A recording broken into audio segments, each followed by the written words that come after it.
Of course, I'm muted. Why not start off with a mistake? But how you guys doing tonight? We're celebrating. We're in here. We're in the sheets, the streets, whatever.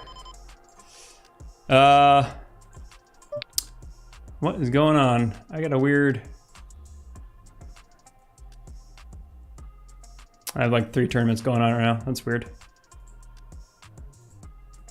Fold. Oh, that's right. 2 tournaments started at the same time. Okay. I'm getting my stuff together here. Nothing's easy. And it looks like we're off to, let me get the right table.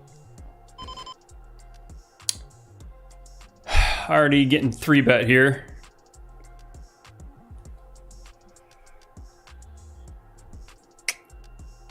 Already put me in a really tough spot. I'm just gonna cheers here and main event last day. Do we ship it?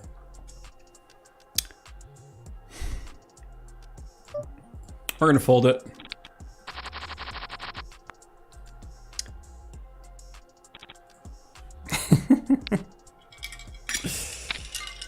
Oh, I'm ready to get going.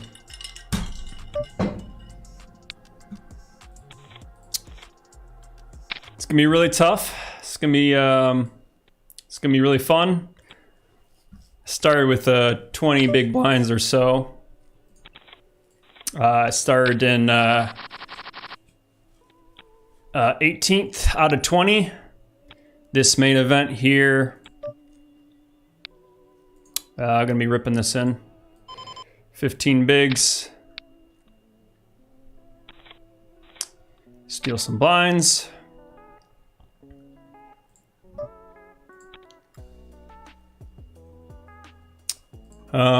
But yeah, we are in 18th. We're guaranteed $864.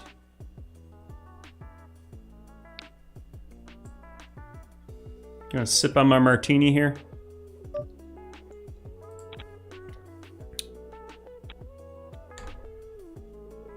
A little too dirty. That was a little bit too much olive juice.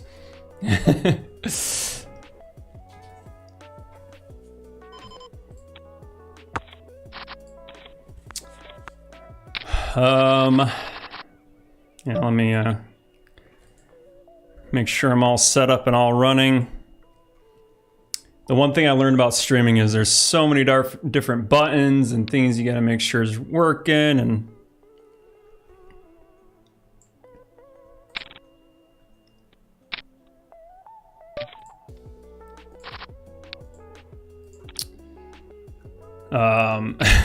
if you've been following along at all this week, I've had little technical issues on and off constantly throughout the week. Internet dropping out. It's been definitely a little bit on the frustrating side, but can't do much about that. Get my martini glass out of the way. It's such a wide rim. Let me make sure I'm up and going.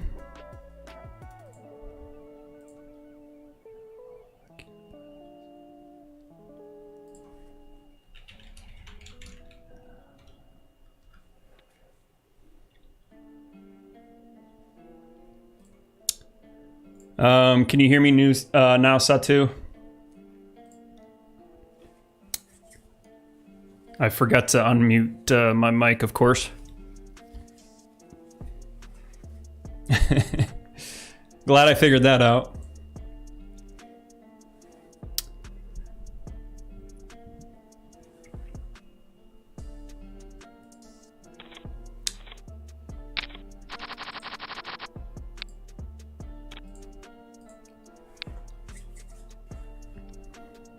This guy's sitting out right now. That's not good for him.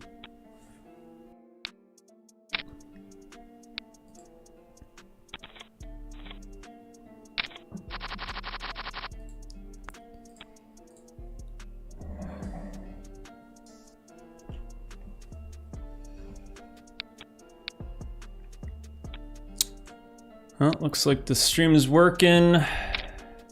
Sound is working.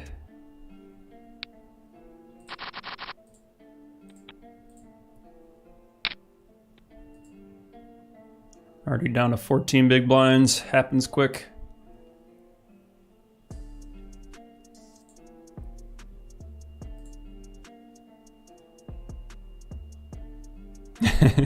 My buddy's like, no Puma gear? Yeah, I'm mixing it up. Like I said, this was not planned to be a main event day 2. This was planned to be a very nice, gentle relaxation to celebrate my week playing 42 tournaments. One, at least, we'll see how this ends, obviously, but we are guaranteed $5,000.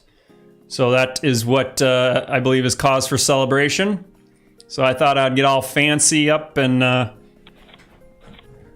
drink a nice martini. I've been grinding this entire week, haven't drank at all, trying to be in the zone as best I can while streaming, which is, albeit a little mentally difficult, but yeah, so I thought I have 3 other tournaments tonight. I am sitting out of those. I'm not going to pay attention to those right now. Obviously, I want to focus on the main event. Like I said, I did not expect to be here. Ooh, 7 on the river. Darn it. No offense, but I want everybody to bust right away.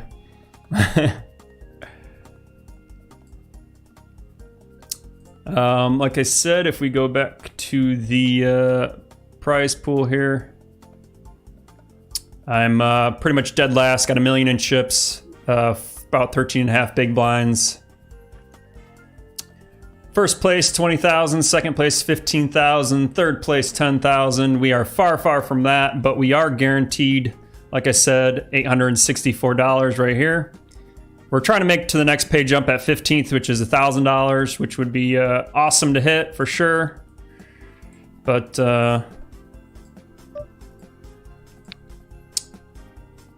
this is probably a call, but 12 big blinds, man. Under the gun, early position raiser.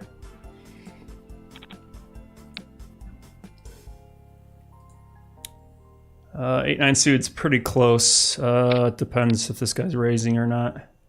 I could jam this for 10 bigs, but I know these guys are gonna be extra aggressive. 8, 9 suited, I'm not sure if this is a jam or not. It probably is. We can hear you. I'm just gonna fold.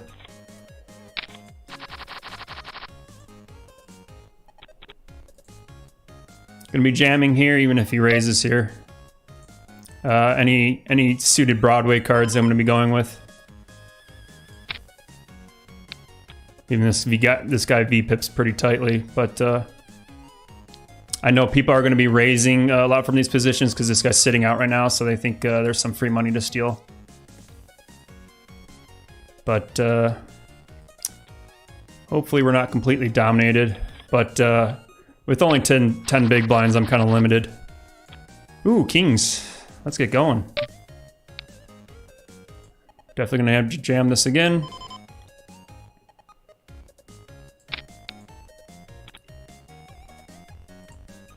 Hopefully we get a call this time. This guy's got a very... looks like a little slightly tighter V-pip. Come on, buddy, call. Let's go. Let's go, baby. Let's go. Step 1 is to get him to call. Step 2 is to win the hand.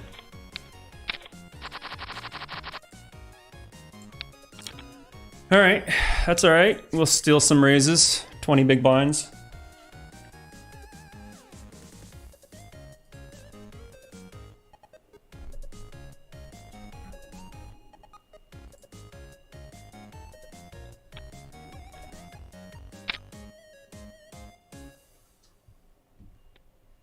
I have the music in on the background, but I'm not gonna wear my headphones, so I'm not gonna be able to hear if the music's weird or anything.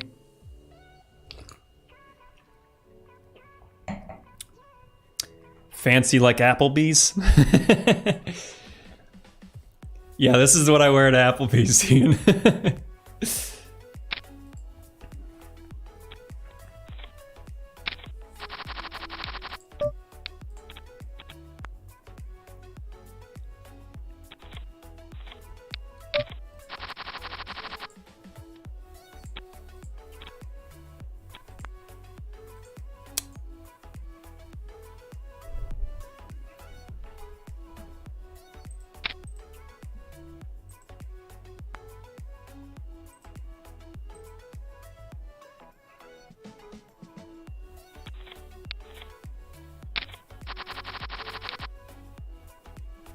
Queens, let's go, baby. Let's go. Give me that money. I think for 20 big blinds, I could just go for a standard 3-bet. I don't have to jam.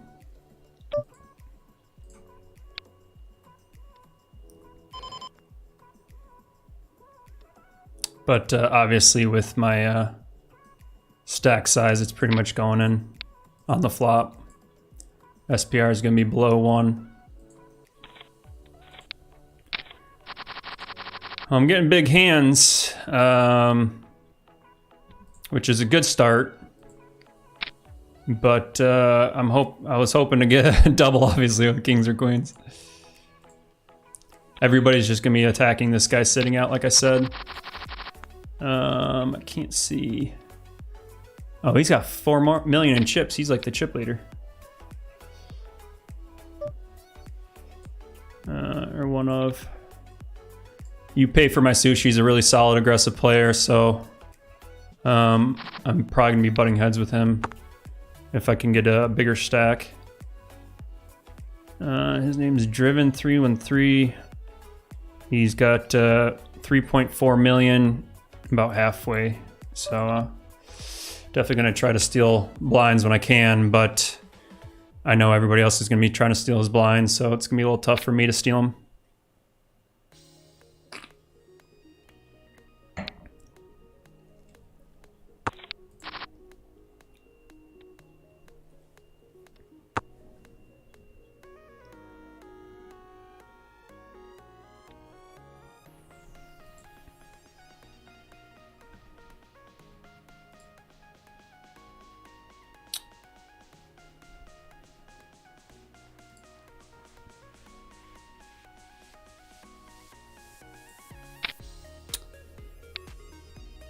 Again, if you're just joining, I see a couple people popping in here. Got 3 tournaments tonight on top of the main event. I'm not going to focus on those. I'm just going to sit out of them. The original plan for tonight was just to relax, celebrate. Had a very fun time with the PokerStars winter event.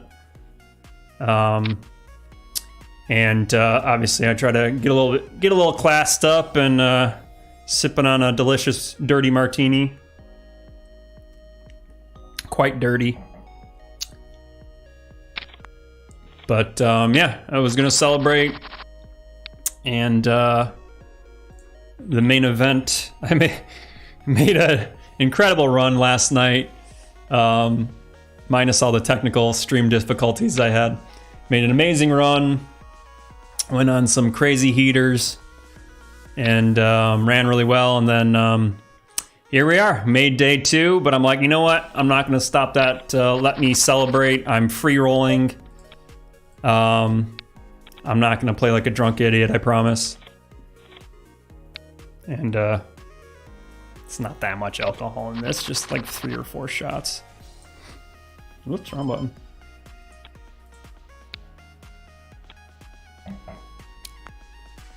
Whew, that is strong. Let's go to the final table. Hope the stream doesn't go down. Yeah. If the stream goes down, I will just keep on restarting it over and over and over again. I've streamed this entire week, all since last Saturday. And I've had pretty good luck overall streaming, but yesterday, I don't know what it was, but I just was getting smoked with my internet just clicking out. So I, sent the refresh signal, did the restarted my modem and all that. 17 big blinds, gonna be calling with any suited cards here. Probably. Hopefully we flop some clubs, but for one big blind raise, gotta call. Gotta defend. This guy is looks like he's pretty active player, which means we can call a little lighter. Just gonna fold here since we have no equity.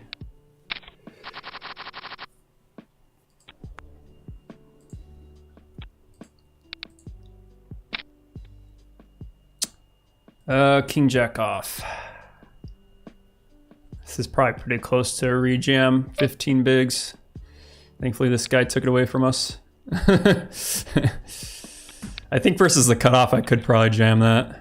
Probably pretty close though.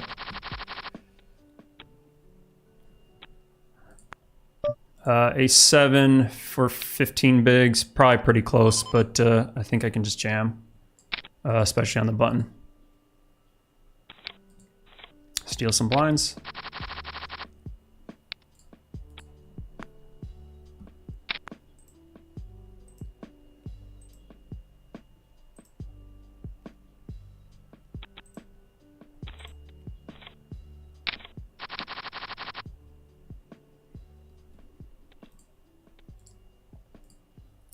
Just gonna be grinding here. I'm dead last in chips.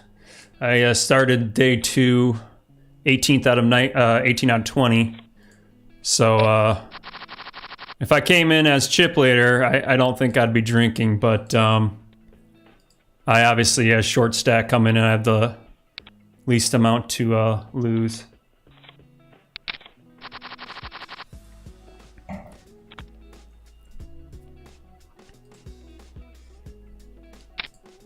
Had some good pocket pairs to start the stream here, but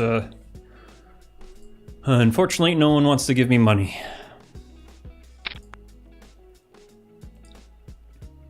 And everyone is on the short side. Even the biggest stack here's got only 33 big blinds. Which makes this, I'm pretty sure this is gonna be the shortest table.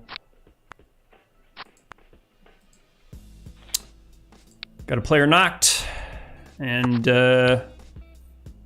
that would, like I said, we're aiming for 15th right now for the next pay jump. It's another 200 bucks, so I'm definitely aiming for that. The lobby got a little too big. 16th out of 16, and like I said, 15th pays 1,000. So right now we're guaranteed 850.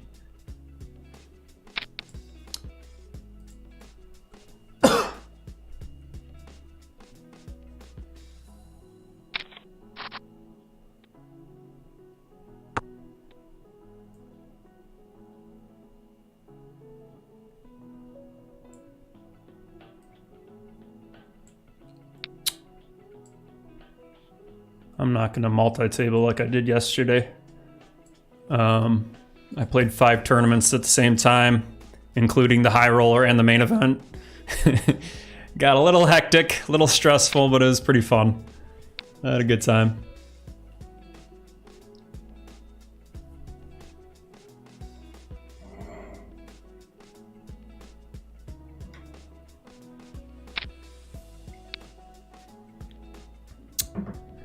And like I said, I still have 3 tournaments tonight, so even if I do go busto here, you're free to hang out and chill, celebrate, watch 3 other tournaments.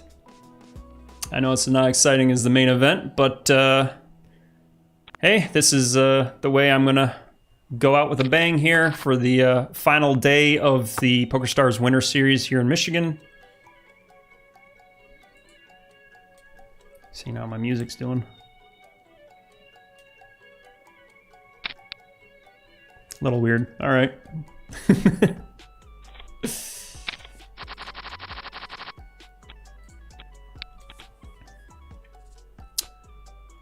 16 out of 16. I think that's just gonna be 2 tables of 8.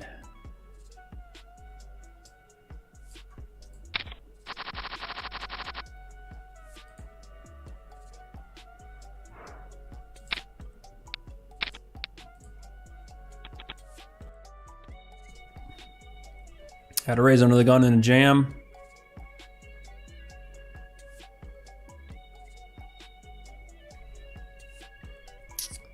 I don't really know any of these players, so hard to say.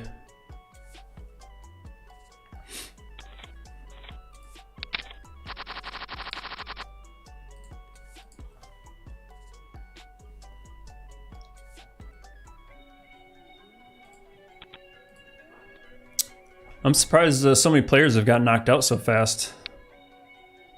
I mean, the stream just started, or the day 2 just started 20 minutes ago, and we've already knocked out 4 players. Good for me. Like I said, hopefully we bust, or at least get to a 15th for the next pay jump.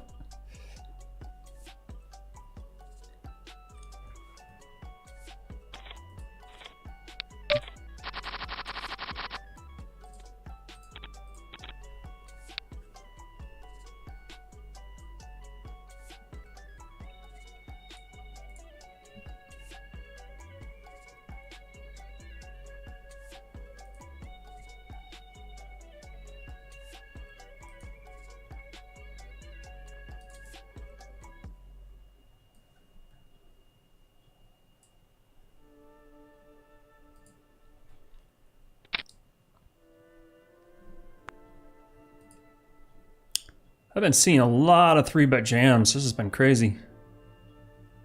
And this guy's jamming for 60 big blinds.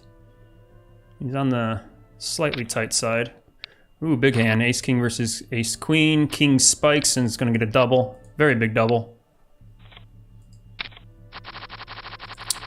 Why couldn't have you got knocking out? Come on, knock out some people, would ya?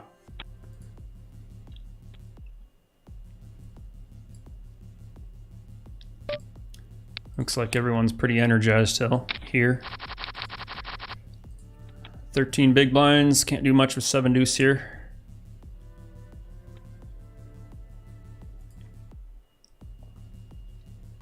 I'm watching my other, watching the other table on the other screen here.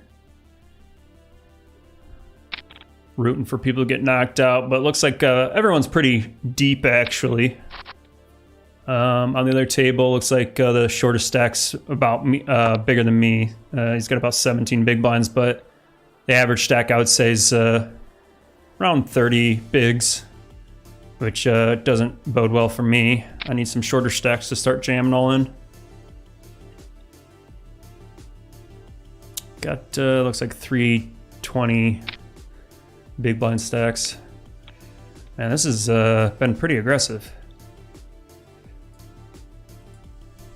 A lot of action. There is an all-in on the other table.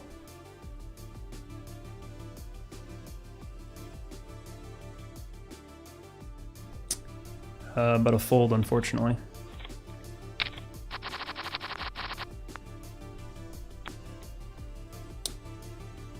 Just gonna stay patient here. No reason to get out of line.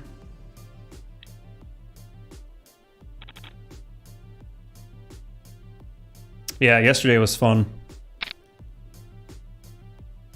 The main event was insane roller coaster. I went on like an hour-long heater where I was just unstoppable. Was chip leader for at least an hour. Gonna be jamming here. This guy limps under the gun, which is super weird, but I'm gonna be jamming even if this guy raises. His hand's just too strong. Unless this guy's getting trappy with aces or something, but don't really care.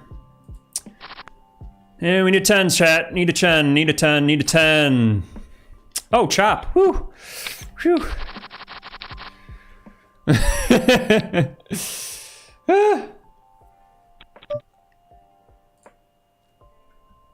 What the hell is my chat getting bombed with? This is getting ridiculous. Come on, YouTube, get your crap together. Jesus. Queen Jack off for 14 bigs from the hijack. This is probably pretty close, but I think it's a fold. I think if I had 11 bigs, I think I jam it, but 14 bigs is enough to. I would jam it from the cutoff. I don't think I can fold or jam it here. Probably pretty close though. Could be wrong.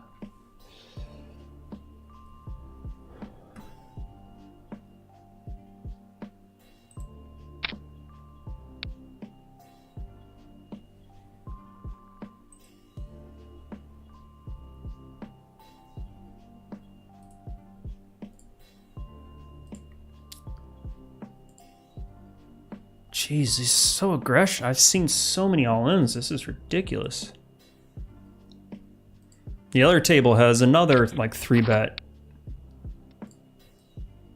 It's like the same thing on both tables. Like under the gun raises, under the gun +1, 3 bets. This has been insane. I mean, I don't mind playing tight right now and just letting these people knock each other out.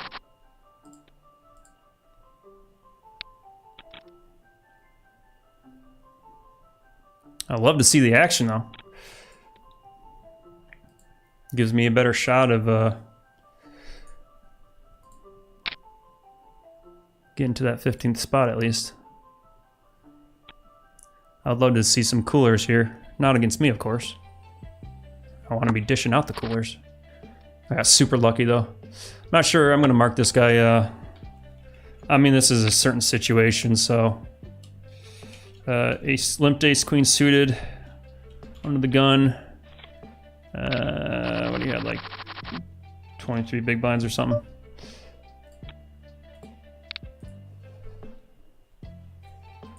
That was definitely weird. I have 44 hands with this guy. So it's not going to be 100% accurate, but based on this, he's playing really tight, but I'm sure most of that's... Oh, wait, I'm sorry. This is the guy that was sitting on my left that was sitting out. So obviously these stats are not gonna, they're totally gonna be skewed.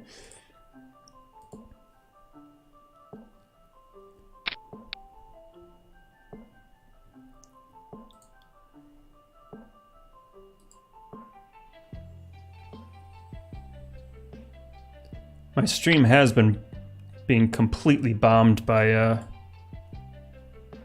either hackers or spam or something. I don't know why. It's a little ridiculous. Hey, baby! Pay jump, let's go! I was talking, I didn't even see that one. Alright, let's replay that. Oh man. Oh yeah, that's ugly. Oh my god, look at this. I'll show you this once I fold this next hand. Alright. Chris, glad they're gone. Oh my god, look at this hand. Well, you guys were watching, probably. I wasn't. I mean, these hands obviously play themselves, but it goes runner, runner, heart for the ace of hearts to beat out a chop. Oh my god, that's so sick. Oh, hey man. I folded myself 5 more spots up. Let me show you the pay jump real quick. That's awesome for me. Hell yeah. Yeah, so I think it was, what was it? Yeah, 16th to 23rd gets 864. 13th to 15th gets 1,000. So by that cooler right there, I win another, what was that, 140 bucks or something like that. Blinds are going up though, which is gonna cripple me down to under 10 bigs. But what have I taught this stream? Never, never give up. I obviously have a video on my channel where I came back from one big blind and was able to at least cash in a tournament. Sure, it wasn't a win, but it's still cash. Went from one big blind to, I think, 27 big blinds. And then yesterday, if you're watching, even though the streams were cutting in and out, I was down to 3 big blinds, had kings, doubled to 7 big blinds, jammed, what was it? Like king 9 suited, I think, king 9 of clubs, versus pocket queens and pocket kings. Turn the nuts, baby. Turn a flush. It was beautiful. So again, turned 3 big blinds into about 27 big blinds. Unfortunately, that time I wasn't able to keep running hot and bubbled that one, finished 10 spots out of the money. So that was a little painful, but again, never give up. Always fight. No matter how many big blinds you have. I've came back from like 6, 7 big blinds so many freaking times, it's unreal. You have to get lucky, obviously. You have to run pretty hot to get some doubles and triples in to get to normal stack. But hey man, cheers. Extra pay jump being short stacked this entire tournament, or this day 2 at least. Hell yeah. Oh wow, got aces and kings at the other table. Aces hold up. This guy's down to 5 big blinds. Hey man, it's been action packed. Can't complain about that. I'm just gonna fold my way to the final table. Of course not, of course.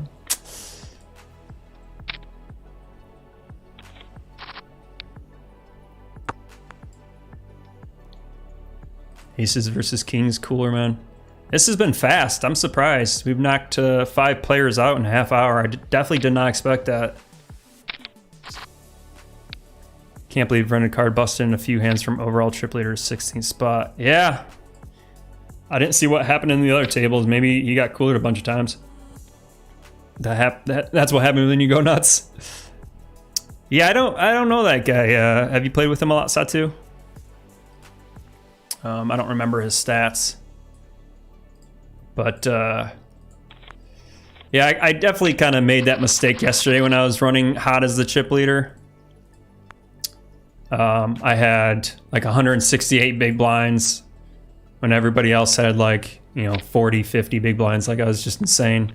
This guy goes for a standard 3x raise, gonna fold.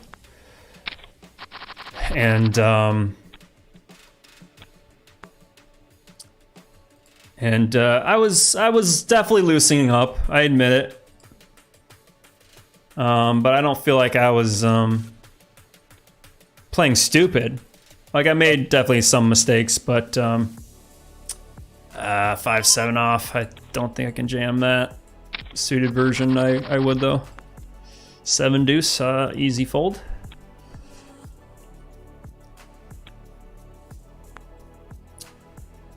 But yeah, I did get a little too loose. I have to admit. Like I remember the one big hand that I lost.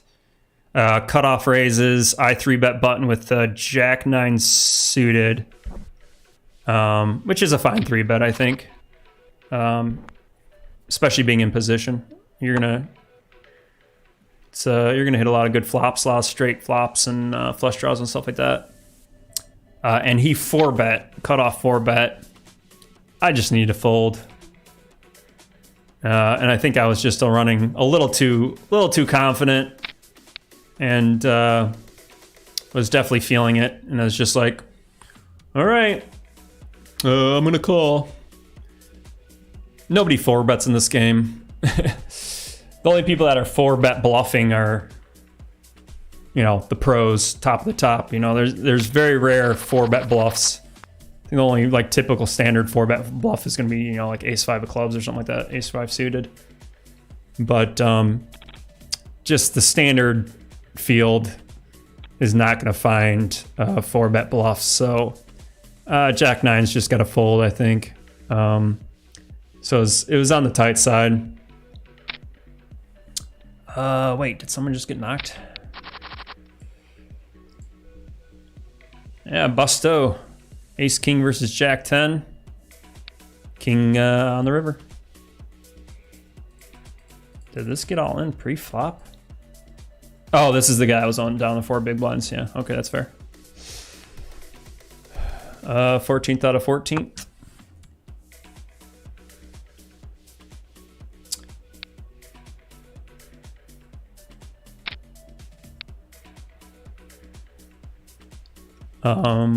Yeah.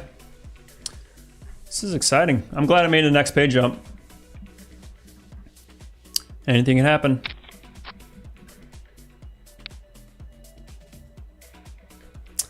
Bob asked, what's the next pay increase? It's, I believe, not until 12th. And we're at 14 right now, so we need to bust 2 more players. And since I'm the short stack, I think that's gonna be tough. It's gonna be tough. But we're gonna be positive, optimistic, and hopefully get a triple or a double in here. 3s, hopefully this gets fold. If there's a raise, I gotta fold it. But going in here for 7 big blinds. Good luck, chat. Let's go.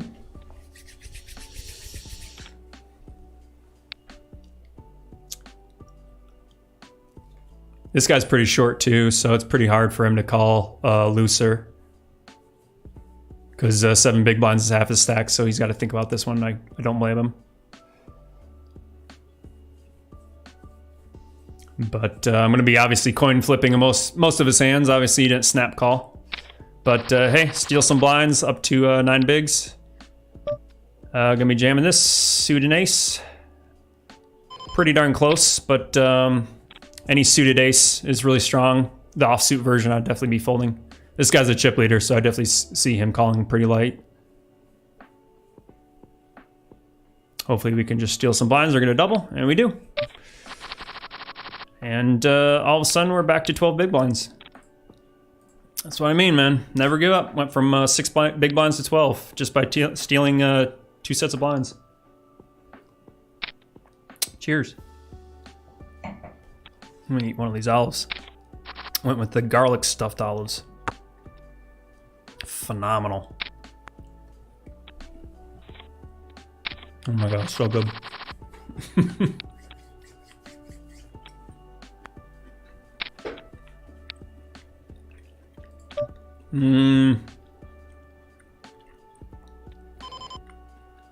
I think this is a call. I think I have to call. I can still flop pretty darn good here. That's not the flop I was looking for. This hand's just too strong to fold for 1 big blind. Any queen, any 10, I'm definitely jamming though. I'm gonna have to fold this. Or is queen deuce offsuit a jam? For 9 big blinds. I've been studying my push shove charts. I feel like I'm pretty good at them. Yeah, it's an easy fold now. PokerCoaching.com has a really good push shove chart quiz. Don't mean to brag, but I put that baby on expert. And I'm getting like a C+ in those quizzes. That's really hard. Though when it goes expert, it's like right on the edge of the charts where you should be, you know, 1 pip higher, you jam, 1 pip lower, you fold.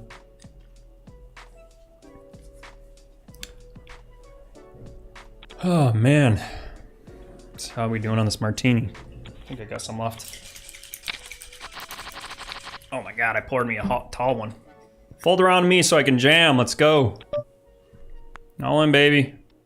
Any ace for 9 big blinds. It's a little bit watered down martini, but I'll take it.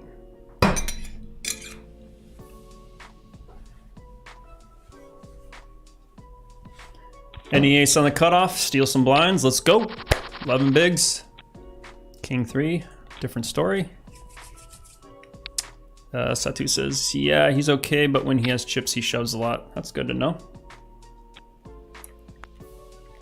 Going for from chip leader to out in 16th is not the way to go. Oh, that's what I was saying. That's what the kind of point I was saying to cheap leader going out like that. Just as fast as somebody short stack can double and triple and, you know, go from 6 big blinds to 30 big blinds in an instant. The opposite is true for or same is true, I guess, for a chip leader. You can get coolered a couple times, you misplay a couple hands, you get a little too loose, and all of a sudden you're short stack. It's amazing how poker is, and I think that's why I'm drawn to it so much, just because it's such a unique and fun game, and you can go first to last and last to first pretty freaking quick. Obviously, the odds are in the favor for the chip leader always, but anything can happen in poker. But yeah, so yesterday had the chip lead for like an hour on and off in the top 5, at least for about an hour after running super hot. Played like that Jack 9 suited, lost like 30 big blinds. And then there was another hand. Yeah, I think I played that one okay. At least I gave up my bluffs when I realized that I just don't have any fold equity at this point. Got a raise and a jam for 23 bigs. And went from first to like 30th in like 10 minutes. I was getting a little too crazy. I mean, if there's a raise, I fold, but I was gonna say if the small blind raises, what a flop 2 pair. It's hard to call, you know, 20% off your stack off. Again, you're supposed to be calling pretty wide from the big blind, but for 10 big blinds, I don't know. It's a pretty unique spot if you're still supposed to be calling.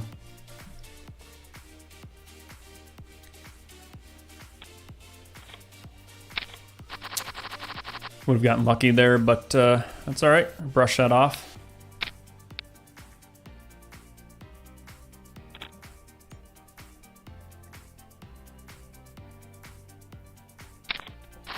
Oh man, it's a good martini.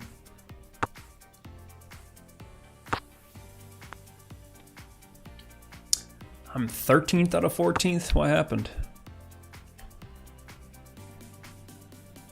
Oh, the guy on my left. Oh, that's in the middle of a hand though.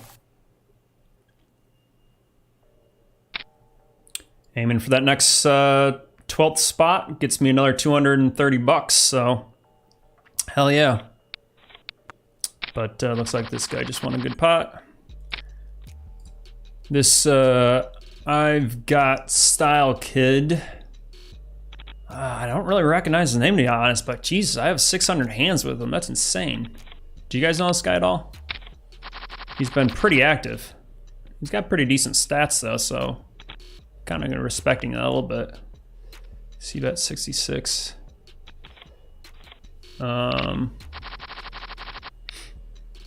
Ace deuce. Oh, this is really close. I think for 8 bigs, I think I had the jam.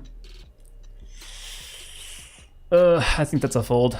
That's really close. For 8 bigs, it's probably a jam, but I think I need to be like ace 5 plus. Really close though.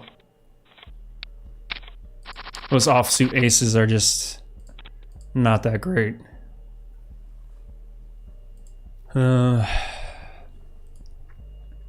Really close though. I mean, I get like when you get down to like 2 big blinds, you're jamming like 90% of your range. Blinds just raised, so I'm gonna go down to like 6 bigs. 7 offsuit ace. I think I gotta go with this one. Again, really close. I don't know. 7 big blinds. Well, we ripped it in. Hopefully we get lucky. This is really close. 7 big blinds is super short, but Hopefully we just steal some blinds.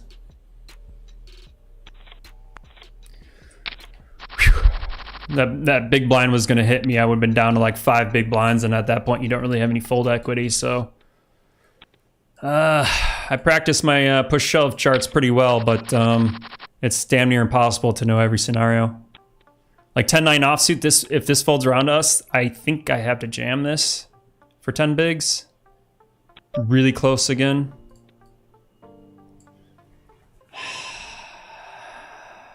Is this a jam? This is really close. I mean, he's super short too, so... on the button, this is a jam if this folds to me, but I have to fold to if anyone raises. Really close spots here. They're really testing my my expert skills in push-shove charts. It's really close, I promise you. The ace-6 off, I gotta look that up. Was that ace-6 off under the gun for 7.5 bigs?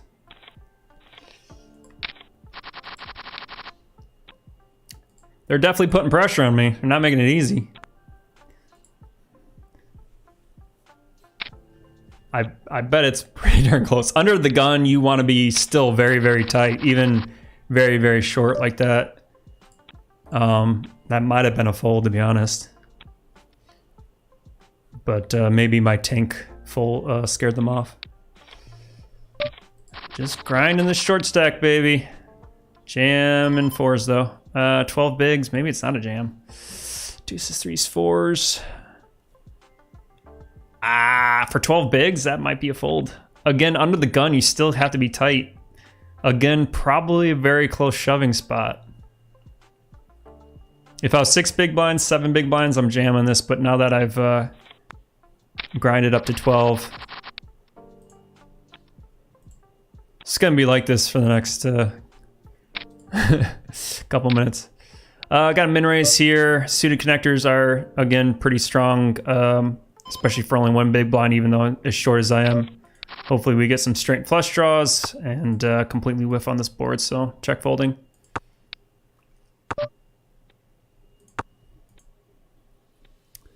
If this board was like 3, 4, 5 or something, I'd jam it, but because I'd have the nuts.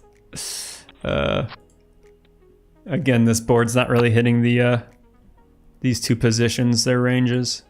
So I do expect them to miss sometime. The 9 does hit sometimes. People are going to raise with like ace-9, jack-9, 10-9. Oh my god, I should have ate more dinner. That martini's hit me hard. Fold around to me, baby. Fold around to me. If button raises, I have to jam it. But, oh, got a call. King, queen versus ace-5, and I got an ace. No king, no queen, no king, no queen. Ship it. Let's go. 20 bigs. Let's go.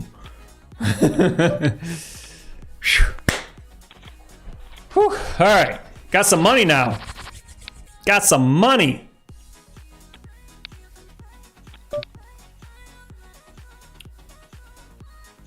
I knew that was going to happen. I want to raise this most of the time, but against somebody that's pretty solid in the big blind with a deep stack, I'm just not going to get enough fold equity, I think. Walk every time, I have nothing. This guy said I knew that was gonna happen. Then jam when I have a borderline hand. Sorry, buddy, I feel your pain. You said F my life. Sorry, dude. You got 4 big blinds, anything happens, sir.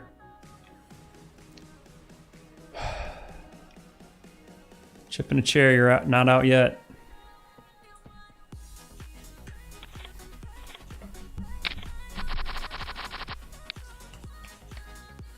This guy said I've come back from half a blind before.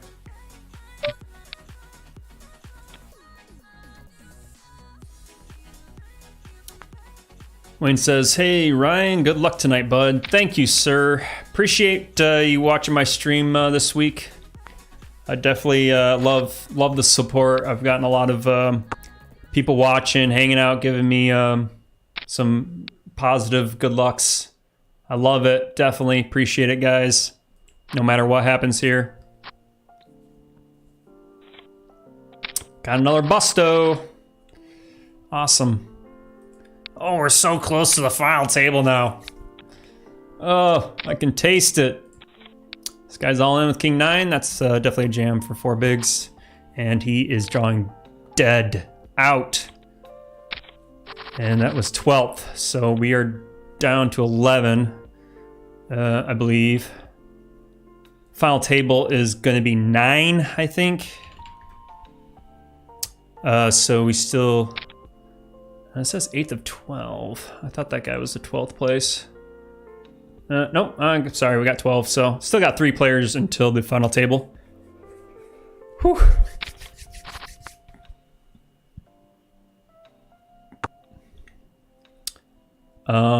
But with Bob's earlier question, we made another pay jump. We made another pay jump. We are guaranteed. We're in 12th right now, 9th of 12th. 10th through 12th plays 1,200. So made another 230 bucks with that bust. Every bust is important from here on out. Next pay jump is final table. So at this point, final table. Let's go, baby. Let's go. Phew. Got a break coming up in 3 minutes my time. Ooh, got it all in. 100% double. Because I need to use the restroom. Martinis make me use the bathroom.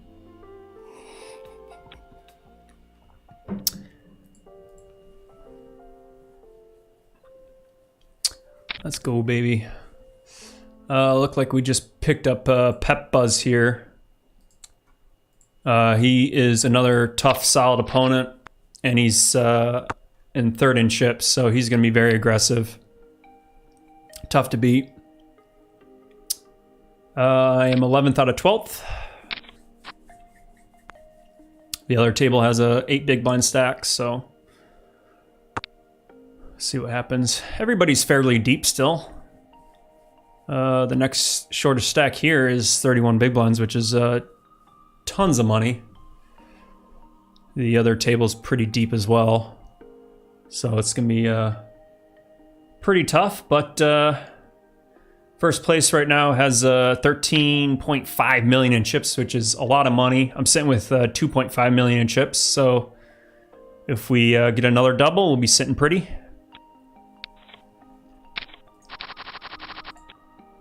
Queen 6 is a fold. Rodman says, nice double up, that's huge. Yeah. Whew. Blind versus blind, definitely jamming any ace or king pretty much for 10 bigs. Whew. This has been fun. I didn't expect this. I mean, whenever you come into you know, day 2, especially if you're short stacked and you're like dead last, coming in with a 20 big stack. Obviously, that's still a lot of money, big blinds, but it's puts you in a really, really, really tough position.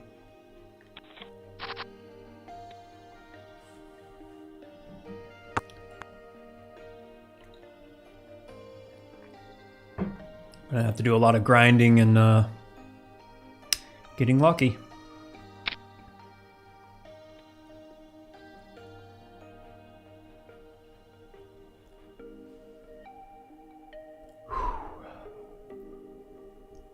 Tenth out of 12th. Looks like somebody lost a decent stack on the other table.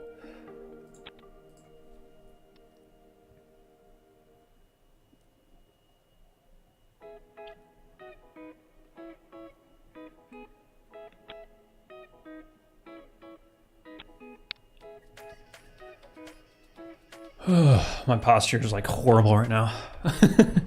I'm like hunched over.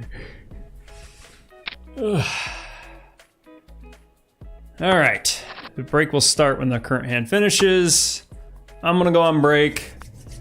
I need to calm myself down a bit. I definitely did expect to be making 2 pay jumps considering I came into the tournament pretty much dead last. So gonna go on a 5-minute break here. I'll be back in roughly 5 minutes. We'll see.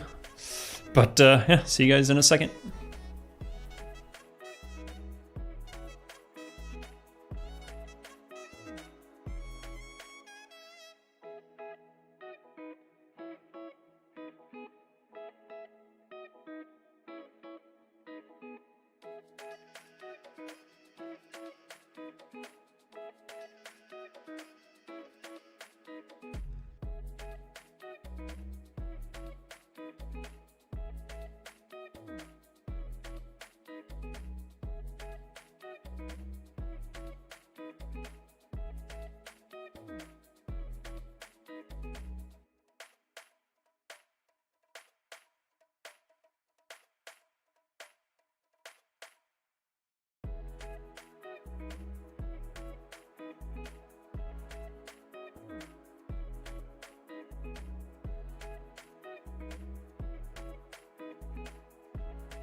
Whew.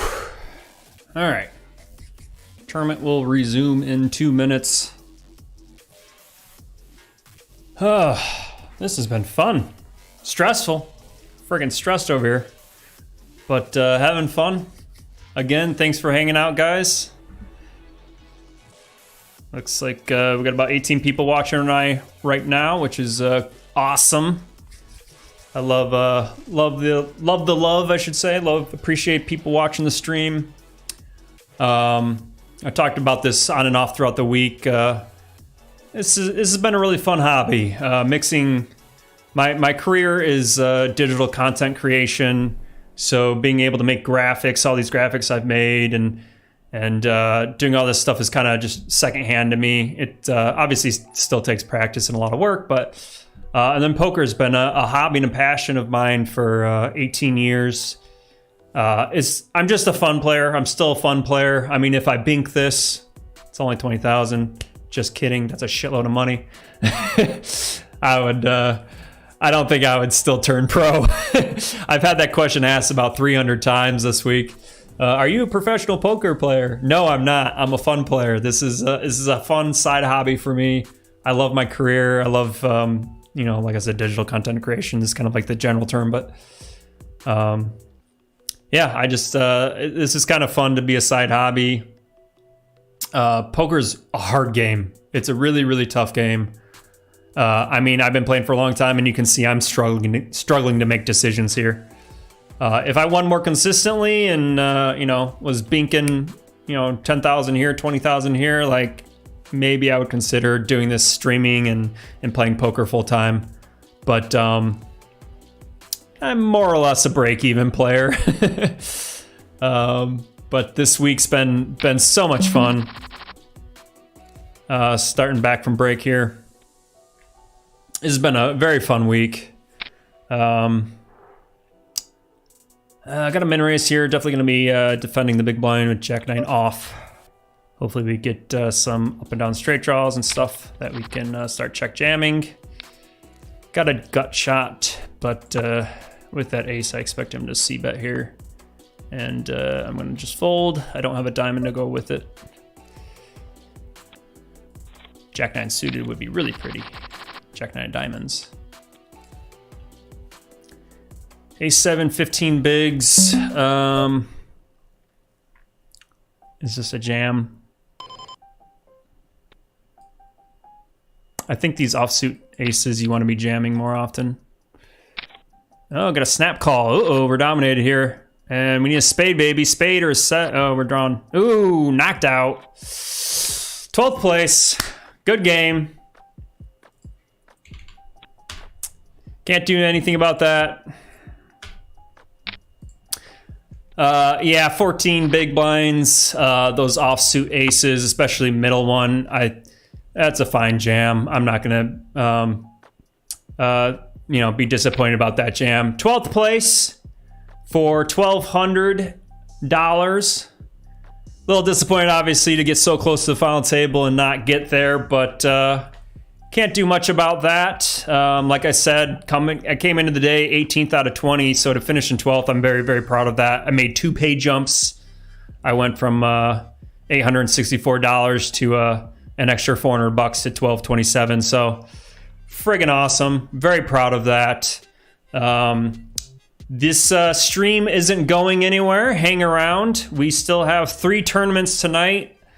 I know probably with the clickbait, I'm sure most of you are here for the main event, day 2. But you know what? Can't jam ace 7 and run into ace 10 all the time. But yeah, got 2 other tournaments going on. Right now, currently, I've just been sitting out of. And but yeah, that was our run for the main event. Pretty crazy. Again, 12th place out of 651 players, which is just friggin' asinine to me, or just insane, whatever word you want to use. 12th place for 1,200. Very proud of that. Yeah, gonna be. Let me start jumping to these other tournaments. Since we're here to play poker. We're here to have fun. We're gonna keep on going. Like I said earlier in the stream, I wasn't even planning on obviously making a day 2 of the main event.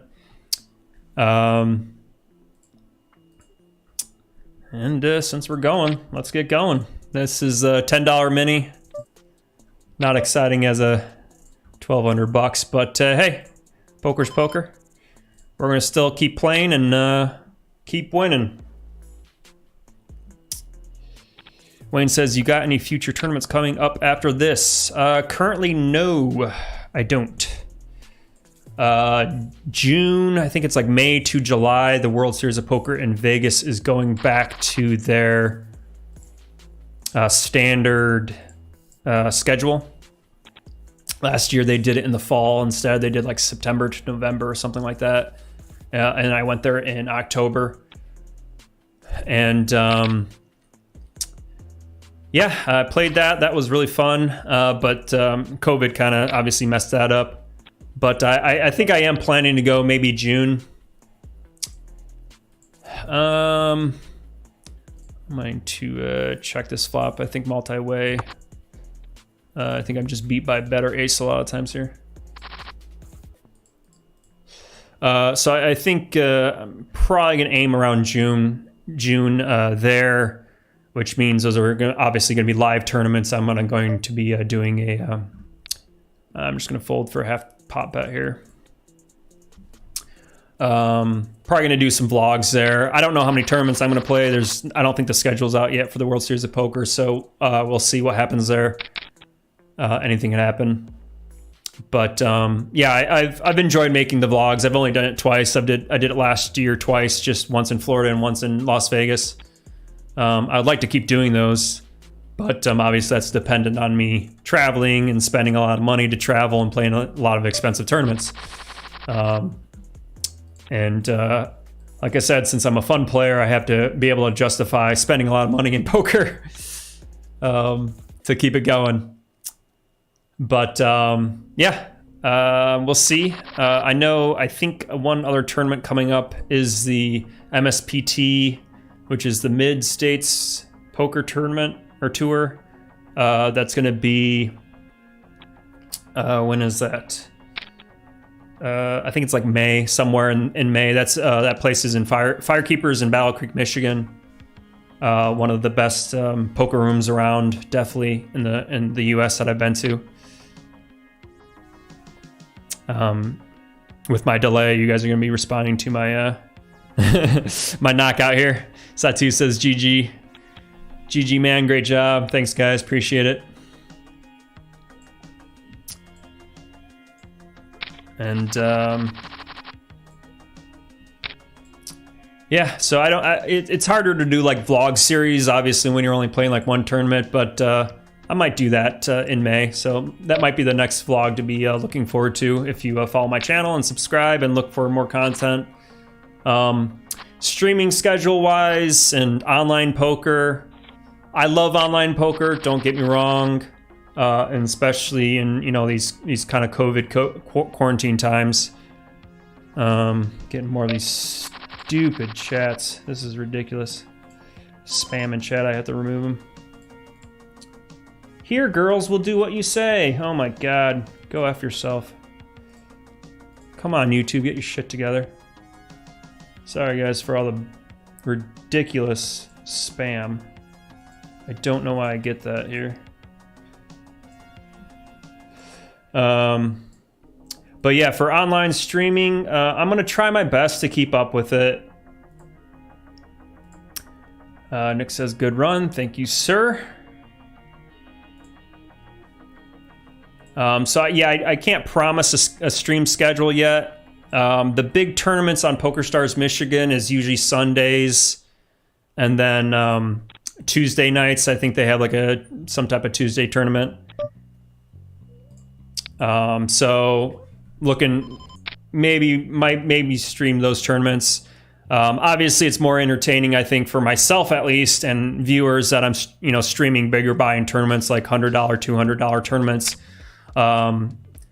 During the week, PokerStars has a nightly tournament that's $100, so I might stream that, but you know, not much craziness going on there with just one single $100 tournament, but we'll see.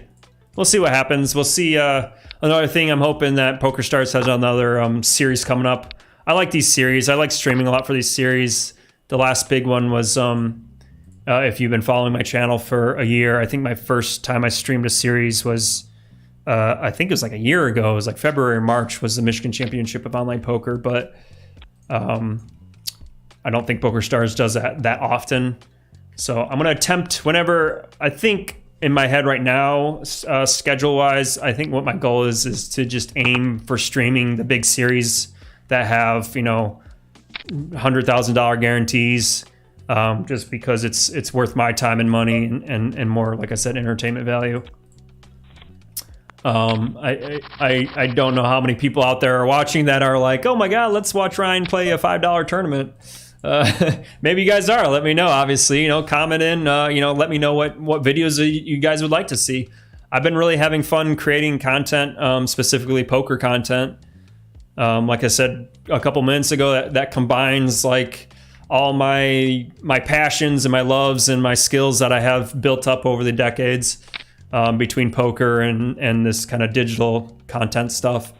It's been really fun editing videos. So. I'm hoping to make more random videos, you know, maybe like a poker dictionary or poker slang video, or you know, how to run your own home game, you know, tournament or something. I have a couple different ideas, but obviously let me know if you guys like to see my face and see my content. Let me know what you guys want to watch, and I'll try my best to make that content. Meanwhile, my stupid chat is just blowing up with spam. This is ridiculous. Please, no one click those. That is garbage. But yeah, if you guys want to see more stuff, let me know. I appreciate it. And I'm just reporting all of these as spam. That's 90% of my streams nowadays. Jeez, oh Pete, get your shit together, YouTube. My chat is just, oh my God.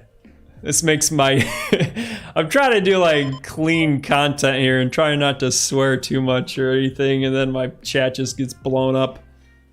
But I mean, poker is pretty much 18, 21 plus anyway, so I guess it's not that big of a deal, but I just think it's pretty funny.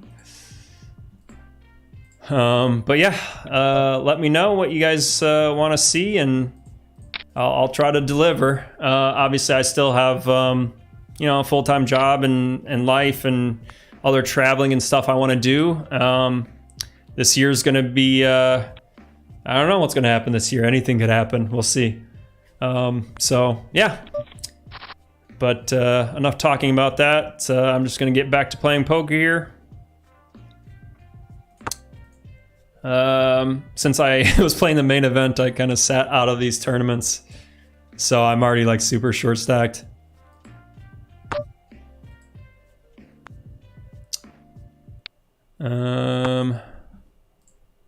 I don't want to be turning this into a bluff too often. Out of position. I'd rather just call a bet here. Could check raise this probably sometimes. I think I can go for check raise. I do have a lot of equity here. And he did check back flop. Hopefully he just goes away. Probably could sized up to like 6 big blinds. And we get a fold, so nice takedown.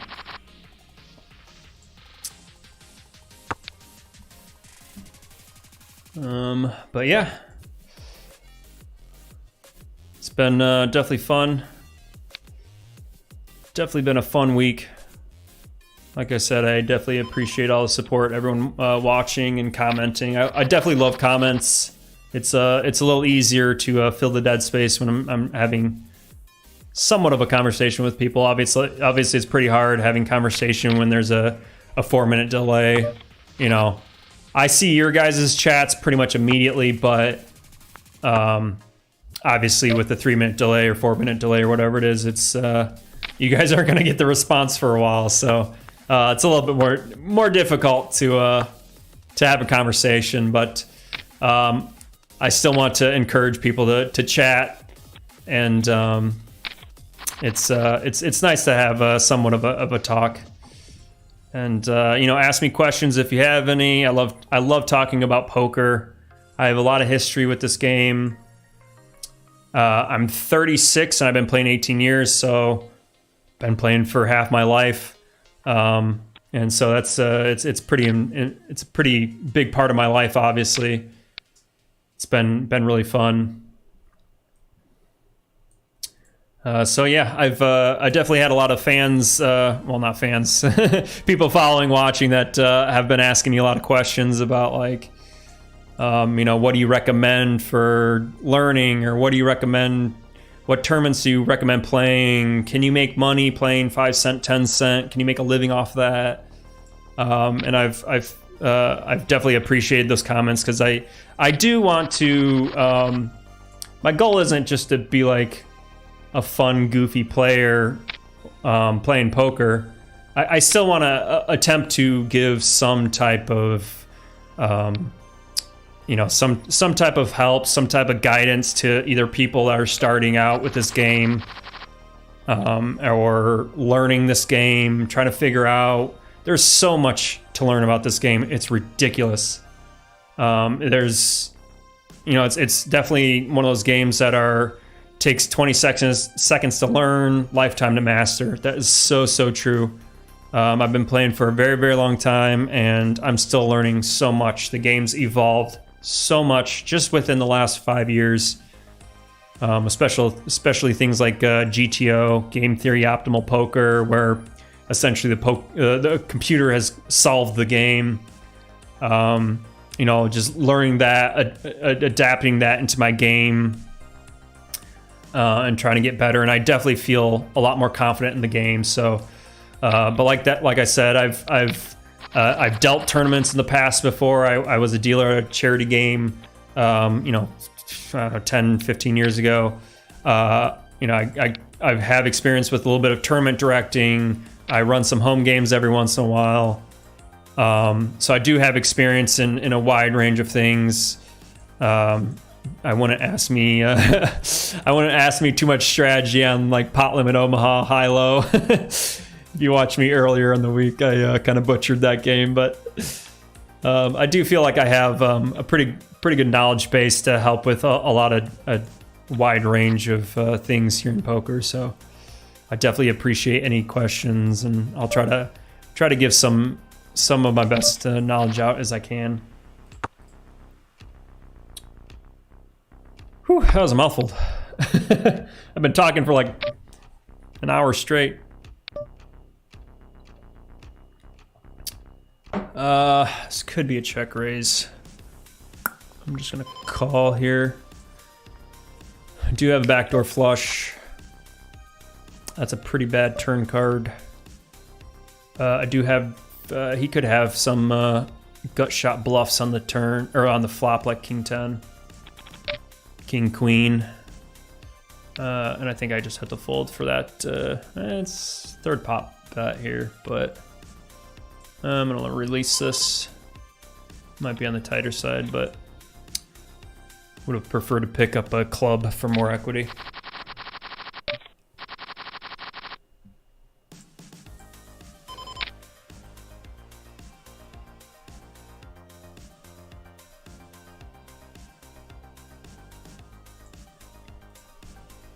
Phew, I need a breath. I need another sip of a dirty martini. / spill it on myself. Where'd my napkin go? I'm not drunk, I swear I'm sober. I just do that a lot with a martini glass since it's such a wide rim. You have to like open your mouth.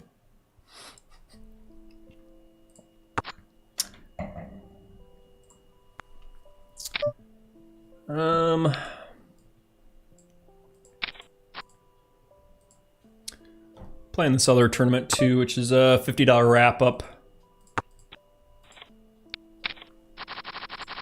Again, short stacks since I was completely ignoring these games. So kind of a waste of $50.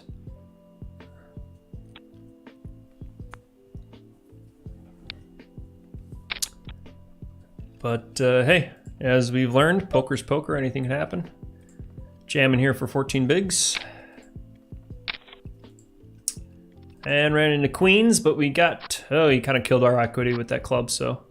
Ooh, got lucky. Hey, ship it, let's go. And then back on this $10 that we were showing. Got kings on the button.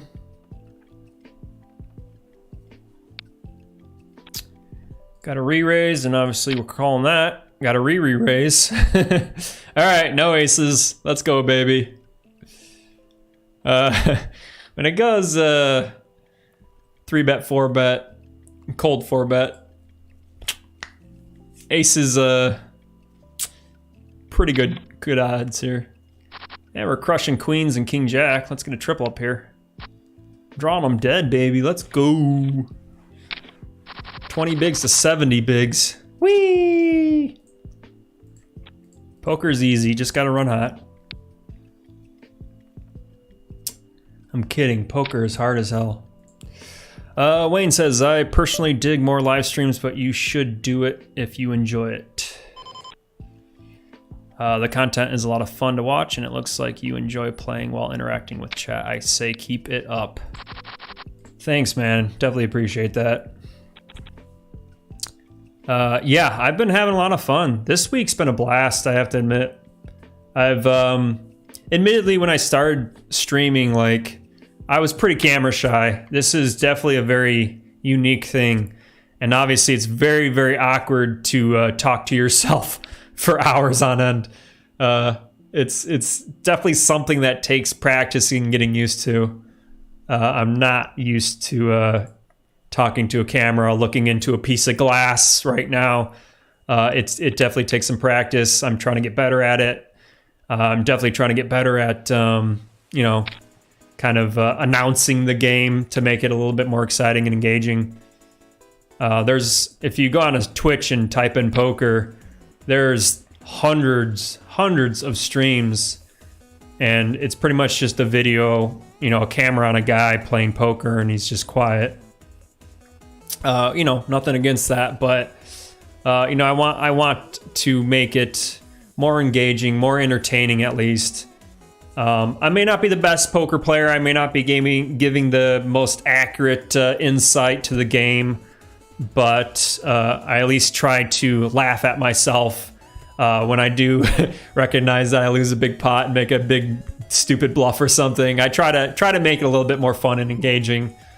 So yeah, this whole week's been fun. I've gotten a little bit more confidence doing it, so I do want to keep up with the streams. But like I was saying, just finding what tournaments to play that makes it interesting for both me and you guys. But yeah, hey, I mean, if you see, I'll give you, maybe this is a good idea, maybe it's not. But if you see a tournament coming up that's either on, like, you know, BetMGM or the Party Poker side or PokerStars, you know, just put it in one of my comments on one of my videos. I see all my comments. Just say like, hey man, you should play this series, or this series is coming up. I recommended this one. I try to keep an eye on all the tournaments going on, but obviously it's difficult with so much going on. Live tournaments as well. If you guys, I'll make a, you know, I'll take votes. Like if you guys say like, hey, Iowa has $1,000 buy-in and I would love to see your vlogs there. I can't promise that, of course, but I'll take recommendations. Like this is what I want to do. Like if YouTube, I don't want to make YouTube just about me. I do want to build a little bit of a community. I've been playing, like I said, been playing 18 years. It hasn't just been 18 years by myself. I've made so many amazing friends through the years, and there's so many people I know that love and play poker. I taught my family to play poker. We've been playing euchre for my whole life, but I taught them how to play poker. And so now, you know, every Thanksgiving and Christmas, we're starting to play poker every single time. So I have a lot of, most of my life and friends and family and community is built around poker. And I want to kind of extend that to YouTube. That's kind of my goal. I don't want this just to be Ryan playing poker. I want some interaction. That's why, like I said, I appreciate the comments. I love it. I love the feedback. I love the questions. I want to be able to feed information out there if you guys need it.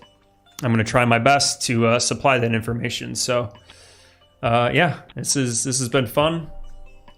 I want this to continue to be a hobby. Whew, again. Need a drink of water. My voice is getting a little rough though. I'm talking a lot. If you guys want me to shut up, I can do that too.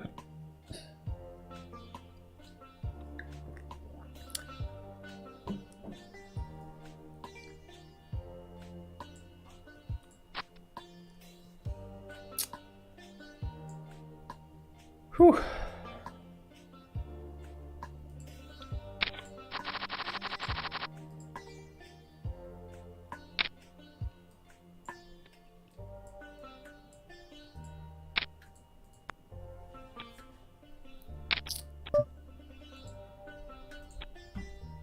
Just do a kind of quick catch up here. Let me turn this filter on. Yeah, so these were the 4 events that I'm playing today. Obviously, I got knocked out about 25 minutes ago from the main event, made day 2, finished in 12th place out of about 650 players. Super proud of that run. That was a blast yesterday, going on a lot of roller coasters, big stack, little stack, and was chip leader for a little bit. Got a little too loose aggressive, but it was fun doing it and practicing some bluffs and check raises and stuff like that. But yeah, that was the main event, so that's done for me. Should check on that just to see how everyone's doing. And nothing's really happened since then. They still haven't made the final table. Wow.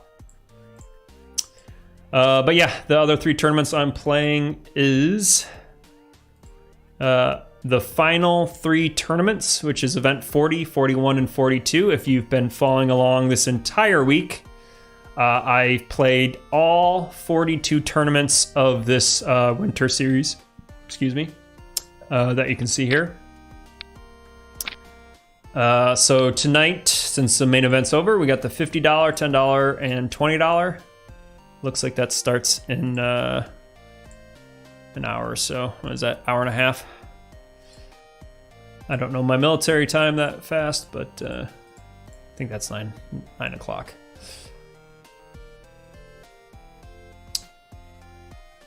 But yeah, so I've been kind of switching back and forth right now.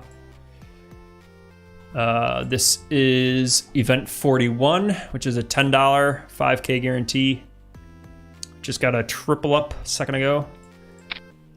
And I am in 80th out of 282. Top 63 get paid, so we got a long way till money.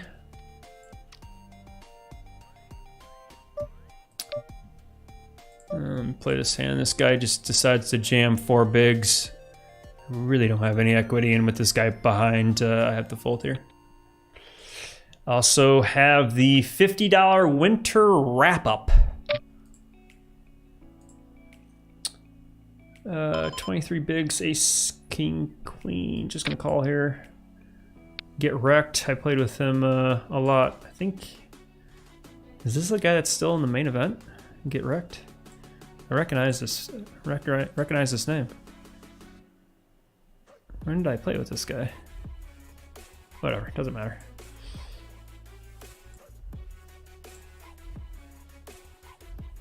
King, queen could be a 3-bet on the button, but it's pretty darn strong. I don't mind seeing that from the button. Fortunately, completely bricked. Multi-way, I don't mind just checking this down. Don't really have a club to go with it. But yeah, for this tournament, I'm down to 21 big blinds. 142nd out of 168, so definitely on the bottom of the pit here. But looks like 15, 20. Oh, I got Brandon on my left. This guy's pretty solid. Played with him a lot yesterday. Pretty active though. But yeah, so 149th out of 168, 39 spots get paid. So again, we just started this not too long ago. So long way to go for that. But $3,000 for first. And then my last tournament of this entire series is going to be this 3-5 suited's probably really good, but you want to be deep stack playing these suited connectors. You're just not going to realize your equity that often being short stacked. This is the last tournament of the night. Starts at 9 o'clock, so in an hour and a half. Looks like it's called $20 no limit. Thought it had a different name. I think it's like a heads up. Progressive total knockout Zoom heads up tournament. That should be fun. So Zoom basically means every single time you fold, it moves you to the next table immediately. Which seems weird because heads up, whatever.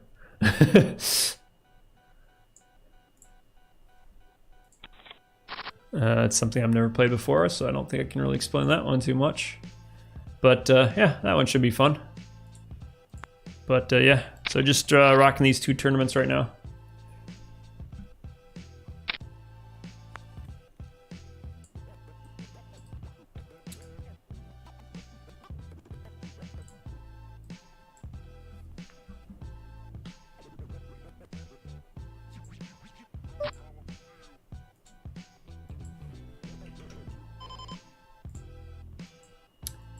Just moving around my tables right now. Doing some window management.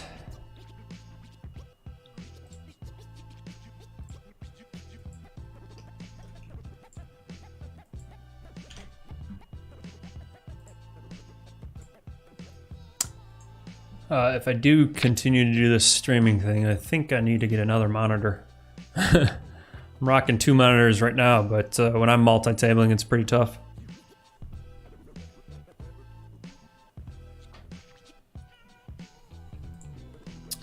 Another thing I do plan on doing, make sure this works, $10 mini. I do plan on trying to cut down. I'm just gonna do like one giant highlight reel of this entire winter event. That might take a while to edit because obviously there's I've live streamed every single day for 10 days. Like, I think my shortest stream is like 5-6 hours long, so I got a lot of footage to edit. It's like, what was that, like 200 hours of footage to edit, so it might take a while. But yeah, I do want to put together a highlight reel just because I think that'd be pretty fun. I'm gonna call here. I'm gonna be dominated by a lot of aces. Even with that other ace, obviously it lessens the chance that he has an ace, so I do see him checking this back sometimes. Goes for a half pot bet, which tells me he wants to get value from weaker aces, so I think I'm just gonna check call this river. I would have expected him to check back a lot of times. He just had 5-7 offsuit, so I guess in that case it's a good check back to get some bluffs going. Looks like he just had a pair of 7s. Definitely didn't put 5-7 offsuit into his range. But this is a $10 tournament, so I do expect some pretty loose wild plays. This guy's V-pipping 45% of hands, so plays a lot of hands.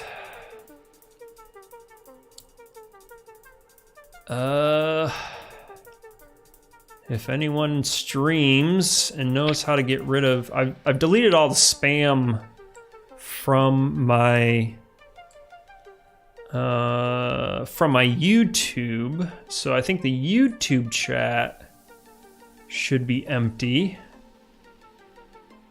of spam, which it looks like it is. But my stream elements, which is kind of part of my streaming software, it keeps all the spam, so right below my face here. Don't click any of that crap, whatever it is. People can't put, I don't think you can put links in the chat. I'm gonna write another email to YouTube and bitch them out because this is ridiculous to be getting bombed like this. Jeez, pocket eights knocks out 4 players or 3 players. Cooler. What did he crack there? Kings and aces? This guy cracked aces and ace king. If you guys watch, was that yesterday or 2 days ago? A lot of streaming, but I had well, yeah, that was yesterday. I had king 9 suited and I cracked kings and queens. That was pretty sexy. King 9 suited is like one of my favorite hands. It works really good as a 3-bet bluff. But I had like 6-7 big blinds, so I jammed it, ran into kings and queens.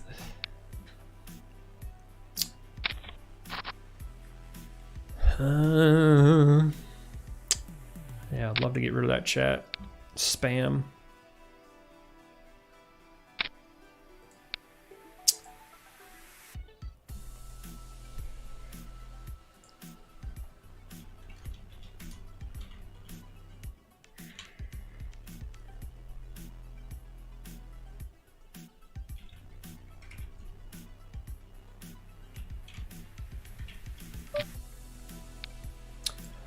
Like I said before, at any suited 2 cards, especially this deep, I can easily call.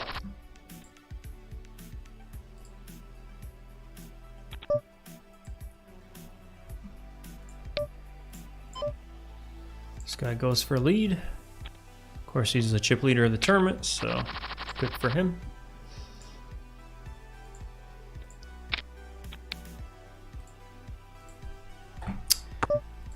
Queen 9 suited, I opened for 20 bigs. It's a pretty wet board. I did flop 2 pair. I'm going to expect a lot of calls here. There's a lot of straight and flush draws.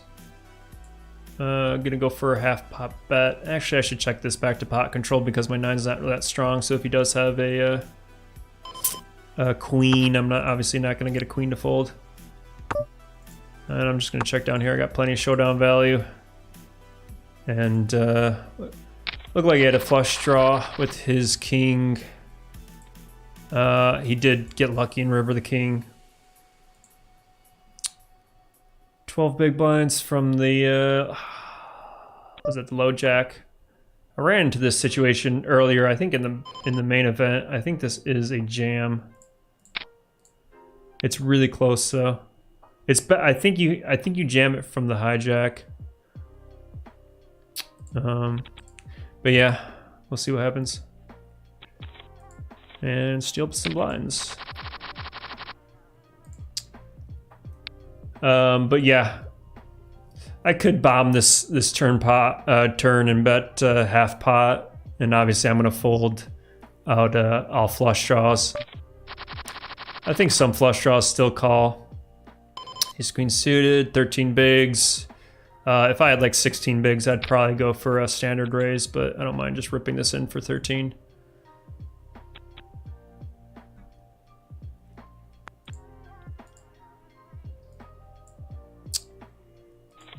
And steal some blinds.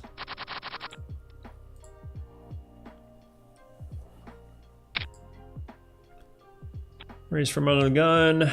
King 6 is pretty sexy. I'd probably call King 9 suited, but King 6 is a fold. Even from big blind. Pocket 6 is here. Got a raise and a flat. I'm sorry, this is a flat and a flat. I think there's no... Raising's not going to accomplish too much on the button. I'm deep enough, and this is obviously cheap enough to just set mine. Missed, and we're just gonna get a fold in here.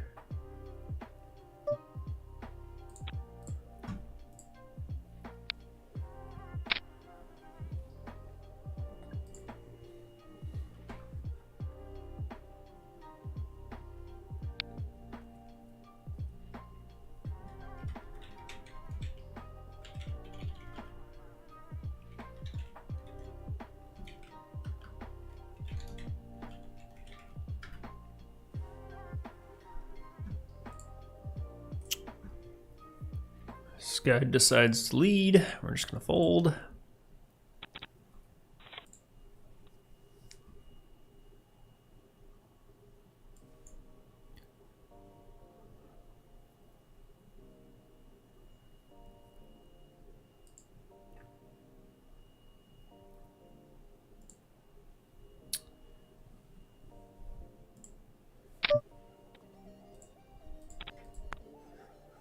Well, hey, I don't have to concentrate on the main event anymore. Continue drinking this delicious martini.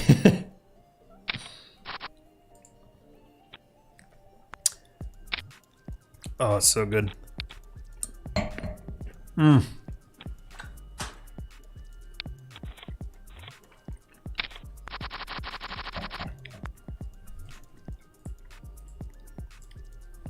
Oh my god, it's so good. It's I bought garlic stuffed olives. Sorry, I shouldn't be chewing in the microphone. Garlic stuffed olives are friggin' delicious. But if you are a 21-year-old or older, of course, which if you're watching poker, I expect most viewers to be. The gin I go for is this 2 James Old Cockney gin from Corktown, Detroit. Obviously, I live pretty much in Detroit, Michigan, so gotta support local. Makes a really good gin martini.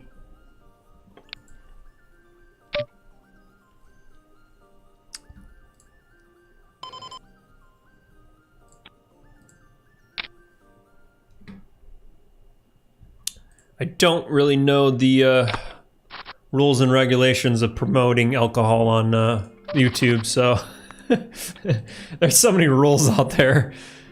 I think it's fine. I think I did mark this stream as not appropriate for children, so I'm probably safe there. Kind of made a tight fold there with the wheel ace after this limp. But I was a little too concentrated on the gin. Like I said, at the beginning of the stream, this stream originally was planned to just be kind of a celebration. I definitely did not expect to be waking up to a day 2 tournament in the main event, which was awesome, very exciting for me. But I was like, you know what, screw it, I'm still celebrating. I'm gonna dress all pretty, drink a delicious drink, celebrate this week. Like I said, 42 tournaments is ridiculous.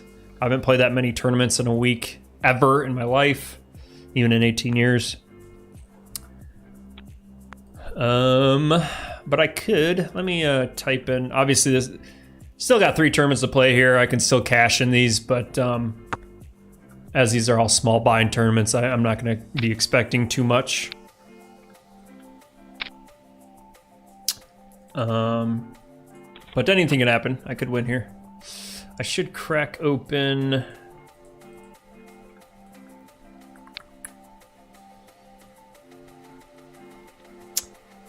Give me a second. Crack open the window just to update my spreadsheet that I've been pushing this entire week. Make sure I got the right number. I won 12, 27, 47. 12, 27, 47.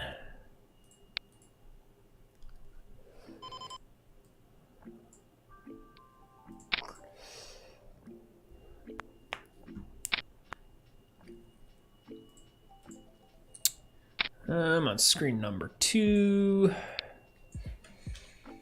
Just doing some special stuff. Let me finish this handout really quick and I'll show you guys my cute little spreadsheet that I'm so proud of.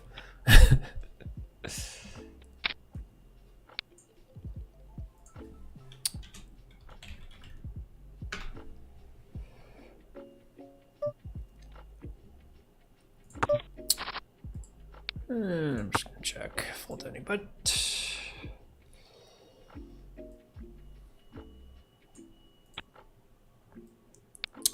Yeah, so this is the spreadsheet I've been showing all week.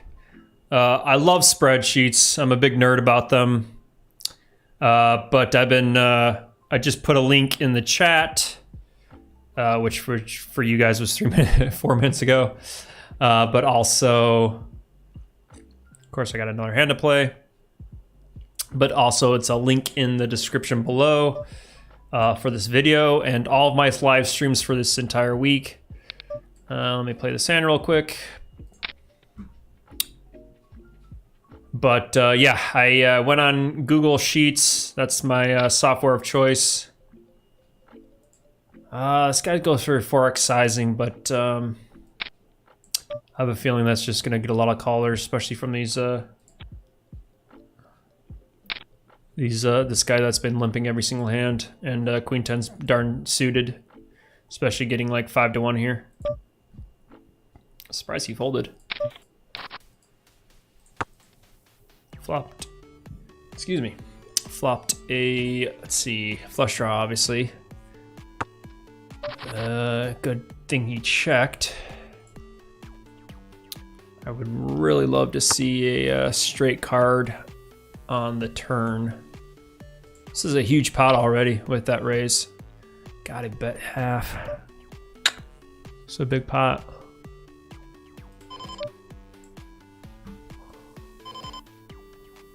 I wish I had the nut flush draw. There could be a lot of good straight cards on the turn here. Oh god, this guy jammed.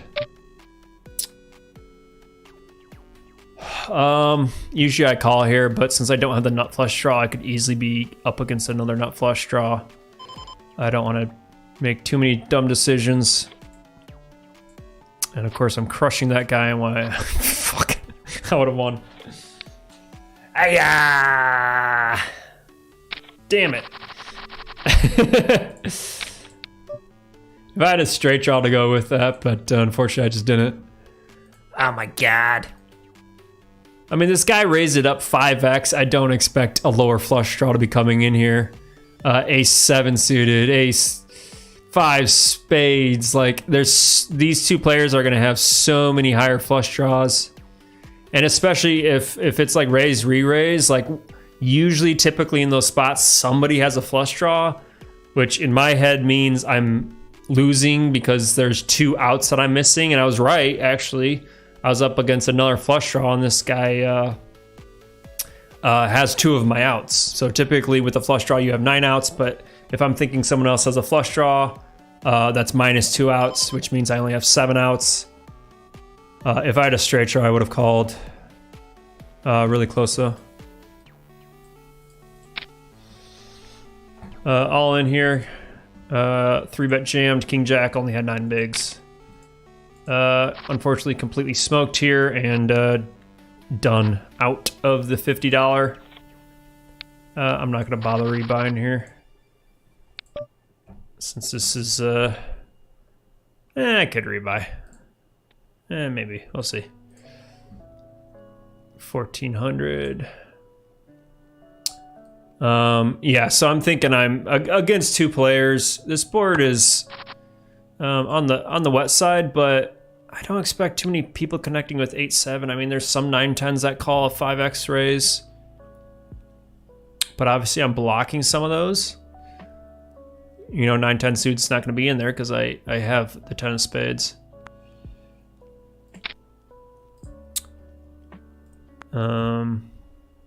But yeah, I'm thinking I'm only have 7 outs here when it goes raise, re-raise, re-raise, jam. It's like I could easily be up against ace 5 of spades, ace 6 of spades. Like I'm dominated by so many flush draws. And then obviously if I'm losing outside, I don't think. So I think this is actually a good fold, to be honest. I don't blame that fold, even though I would have won, but we try to make the most positive equity plays. That one was questionable, but I decided to check back here because obviously I'm dominated by so many aces here with just a 4 kicker. Bets half pot. This really puts me in a sticky situation. I'm going to have to call 1 bet, and then I'm most likely going to be folding most turns.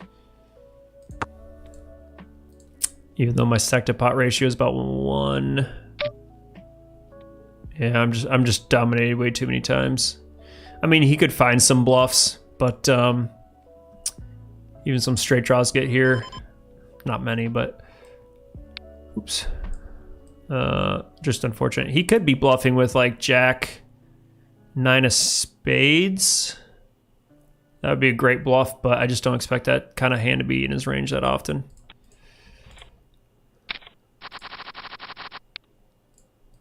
Tough position, but obviously when I'm raising it up with ace 4 clubs, I'd rather be hitting some clubs and straight cards. A lot of wheel cards would be more favorable. I don't want to flop an ace necessarily all the time because I'm just going to be outkicked so much. But yeah, back to that spreadsheet that I love to push. There's links all over the place. But basically, with that $1,200 win, I am guaranteed. Let me shrink this down. I am going to do, like I said, a highlight reel, and I'll probably bring this up again. But since you guys are here live watching me, I'll show it to you now. Spent $6,000 in tournaments, over 42 tournaments in 10 days. Ooh, deuces, fold. Won, according to this big prize number, I won $11,000, 776. 1176. Obviously, 1176 minus 6,000 gets me to a profit of $5,700. Yay! That's an awesome big score for me. Played 42 tournaments is pretty great. If you're new to that stream, just letting you know, 99% of that money came from my big second place finish in the $500 high roller last Sunday. I won $7,500 there. So that day I was up to 7,000. So basically throughout the week, it was wins and losses, wins and losses. So I was at 7,000 and lost about 1,000 through buy-ins. My main big loss was this, if I fold this hand real quick, was this $1,000 buy-in. Another high roller tournament. That was pretty much my loss. So if you take that out, I pretty much broke even throughout the week. Had some wins, had some losses, a lot of break evens. But if you're newer to tournament poker, breaking even over 40 tournaments is friggin' awesome.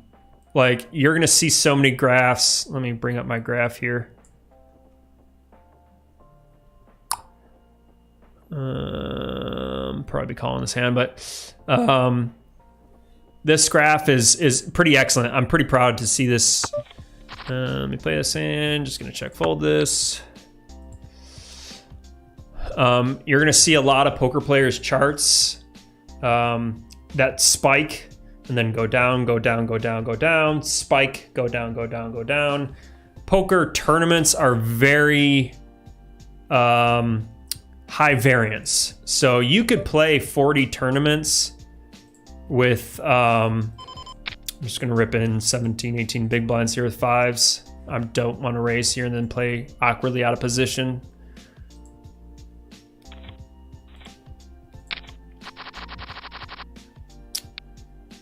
Yeah, you're gonna see. Let me actually bring up, just because I'm curious. I'm gonna bring up my my overall.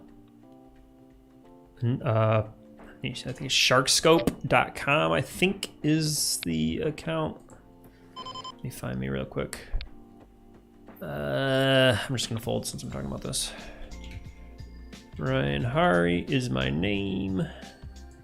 Ryan Space Haury, PokerStars Michigan.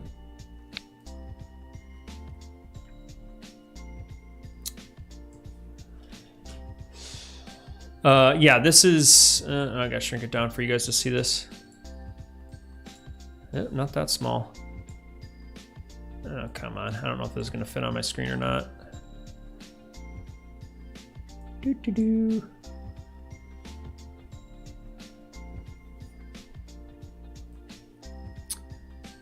This is kind of a, so this is sharkscope.com, which is a site where you can Google a player's username and you basically can search their kind of results.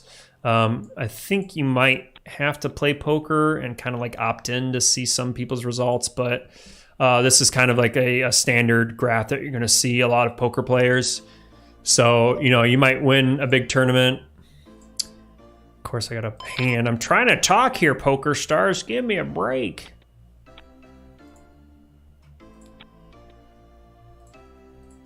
Oh, perfect. 5-minute break. Let me make sure you guys can see this. Yeah, so this is kind of a standard graph that you're going to see. This is, I purely just play poker tournaments on PokerStars. I haven't played cash games, I don't think, even once. So you know you're gonna win one, you're gonna lose for 40 games. You can see right here, I'm a losing player for 40 games, and then I bink one, and this was, I think, the my coup. So I was like negative 1,700. Then I bink one, and I'm up 3,000. Then I lose. You know, a couple wins here and there, little losses, and then I got down a lot, and then binked one, and then binked one, and then lost. Like that. That's really standard to basically have a big win and then a lot of losses afterwards. I'm not gonna go ahead and like bring up anybody else's charts for examples, but I'm letting you know that is pretty standard. If you look at a player, I don't have the reference, so I'm not going to bother looking it up, but a player famously that had a really rough chart was, I think it was like Antonio Esfandiari. Like he was like minus, and just like a lot of break evens over like hundreds of tournaments. And then he won the high roller.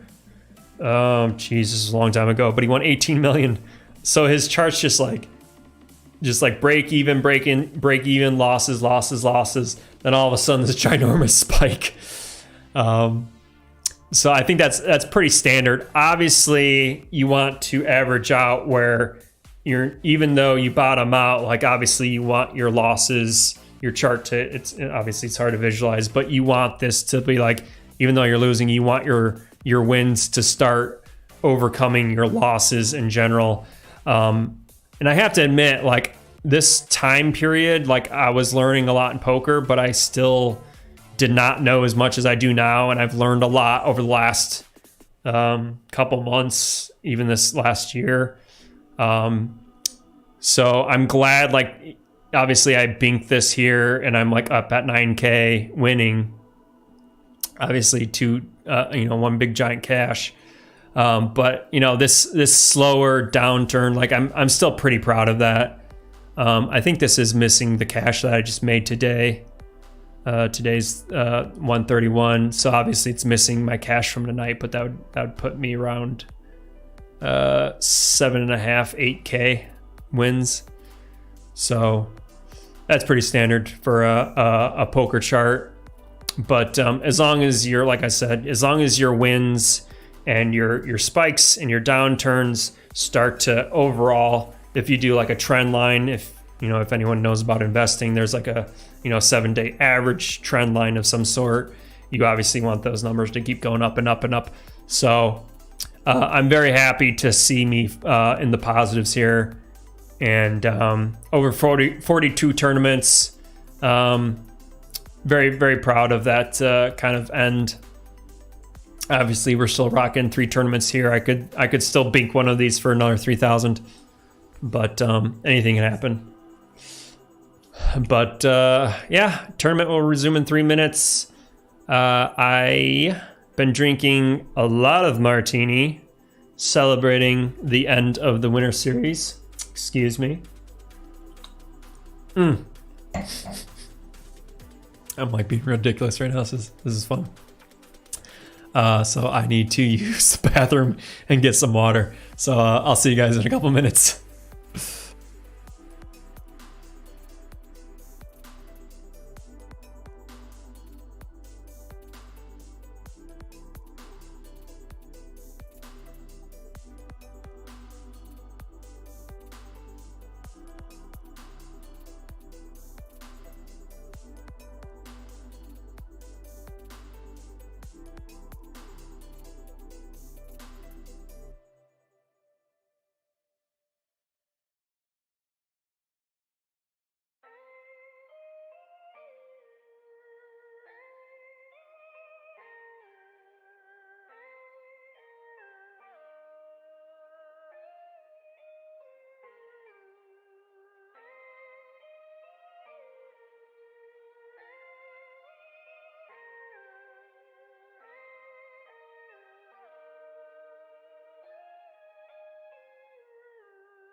Okay, well, that was a short break.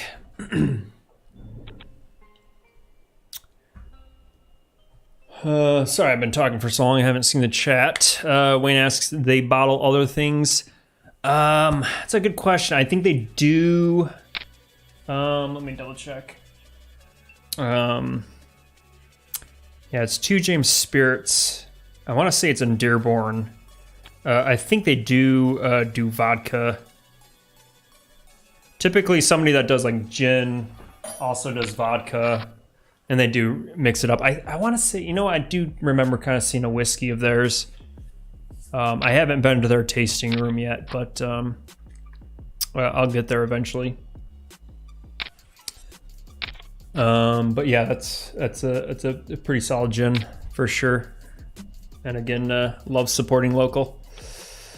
Wayne Porter says, I drink tequila more often myself, but I know it's more of a martini bar. Funny enough, I've gotten into tequila a lot this year. More specifically, mezcal or whatever you pronounce it. Oh my God, I've tasted some delicious smoky mezcals and tequilas. So yeah, I definitely second that for sure. Is there any tequilas you recommend? It's funny, I talked to my brother. My brother-in-law is I mean, he's a multi-talented chef, and I'm gonna have to jam 10s here. Even though I'm probably giving this as a 3-bet, so I could be running in aces or kings, but no 9, baby, no 9. Let's go. There we go. Big double, 40 bigs. Let's go.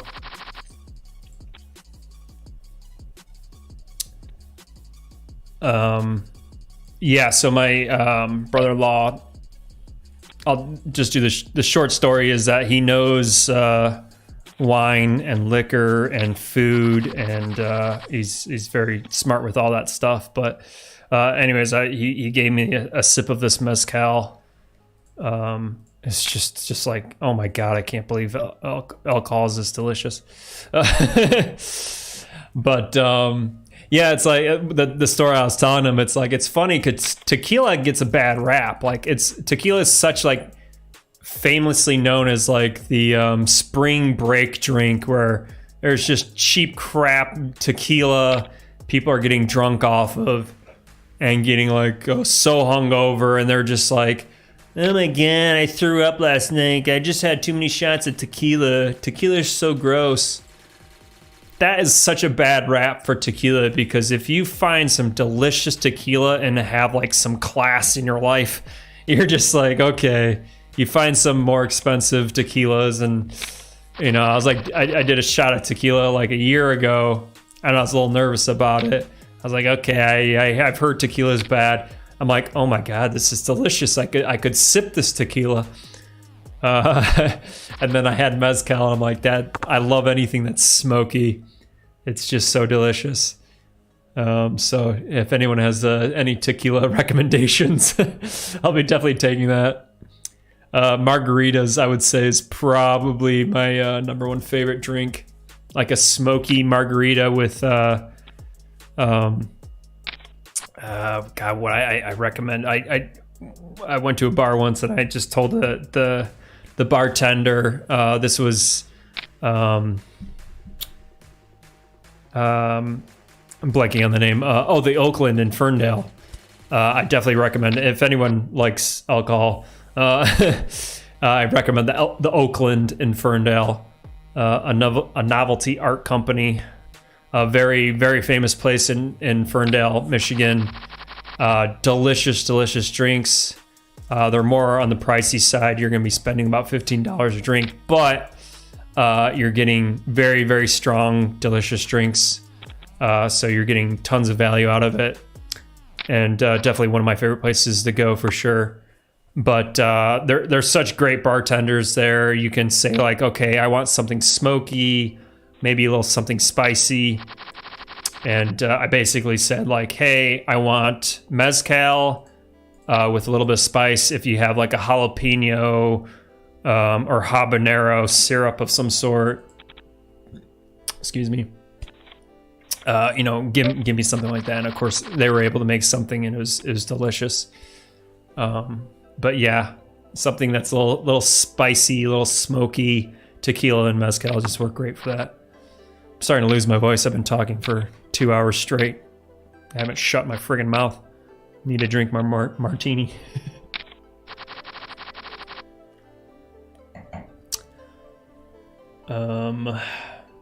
Chex.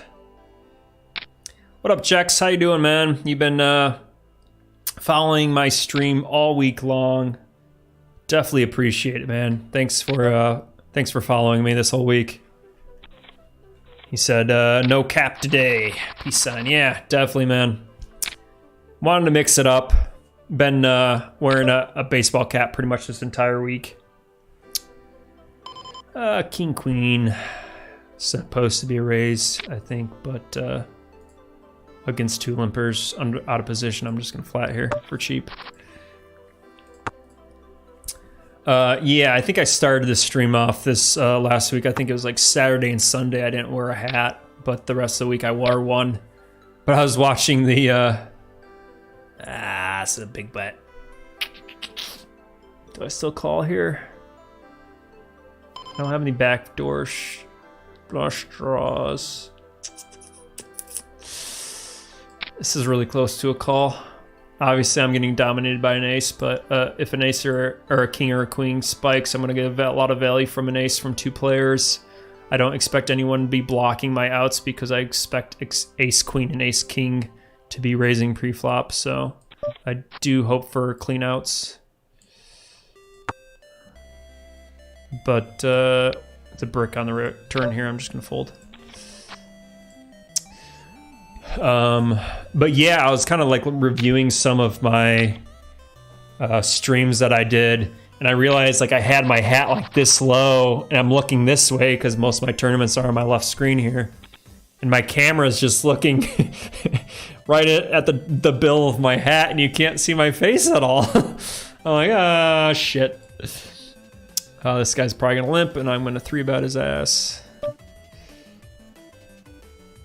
Where we at? 16 bigs. Just go 2.2 bigs. So I'm like, well, this isn't a very... I got a 3-bet. I think I can still flat here, being in position. He did make it pretty big here. What is that, like 4x? This is really close.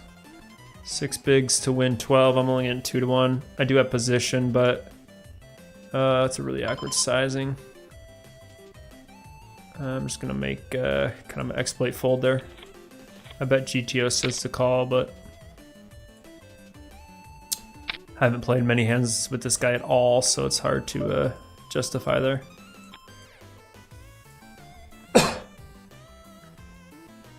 But yeah, so I was wearing a hat, and you couldn't see my darn face at all. So I was like, oh shit, sorry guys. I just, an hour ago I was talking about community. It's hard to build community if you can't see my freaking eyes. People are chatting with a baseball hat, baseball cap.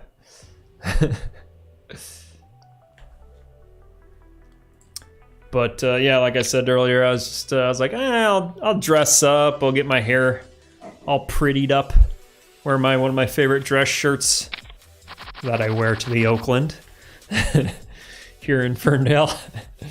Get a martini. Gonna class up the place a little bit. With that limp, I'm gonna go for a 3.5x open.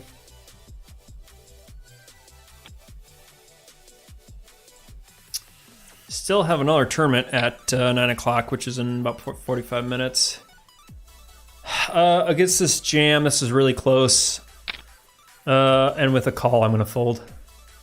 I was going to call if this guy folded. Offsuit version, I'd fold, but I'm pretty much crushed a lot of times, and looks like I'm definitely crushed. Kings. That pocket threes there that called. I mean, he's pretty darn short, so I don't blame him. much did he jam for? Was that like 12 bigs? I made it 5, 4x. What are the blinds? 16. He had about 15 bigs. I would say pocket threes are supposed to be a fold there. It's really close though. But when you have these low pocket pairs, anything lower than like sixes, you're most likely going to be at best coin flipping. So when you're kind of capped out at 50% equity, it's sometimes it's just a good fold.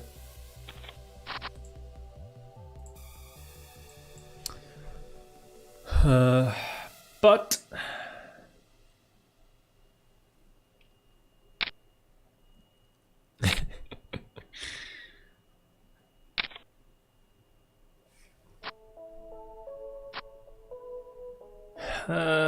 Mr. Porter. So I personally drink. Oh, I can't even say that. Terramano Raspazato. Is that how you see it? Terramano Raspazato, which has a sweeter flavor, but I usually drink it straight or over lemonade and ice. Oh, that sounds so good. I haven't had the Blanco before, but it's excellent. I agree, smoky tequilas are nice too, and I need to broaden my range, but it's been my go-to drink for over a year or so. That sounds delicious. Terramano Raspazato. I need to Google that. Terramano. Yeah, my Christmas list this year pretty much was like tequila, mezcal. I got this, actually, you know what? I did get a tequila and a mezcal. Have you ever heard of, I think it's called 21 Seeds is the company.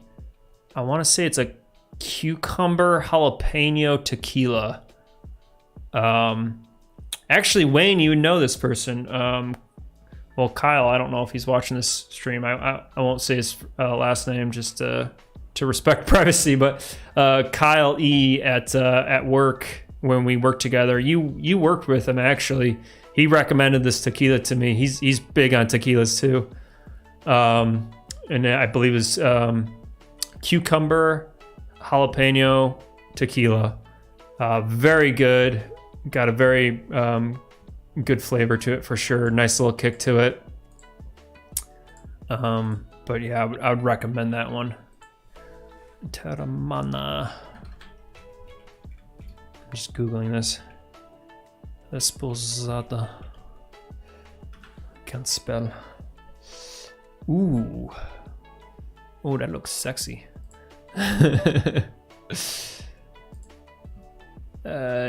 3-bet jam. Oh my god, 2 big blinds. It's 7-10 off. Pretty crappy, but I can for 3 big blinds, I think it's worth it. And we get lucky. But for 3 big blinds. Ace king.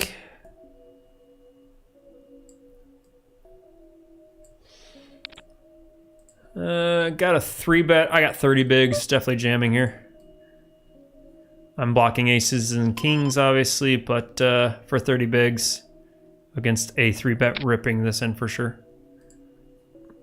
Hopefully we're probably coin flipping most of the time here. Roggy's probably going to rejam if he has aces and kings. I'm surprised this guy flatted. And coin flip. And coin flip. Roggy said that was a misclick.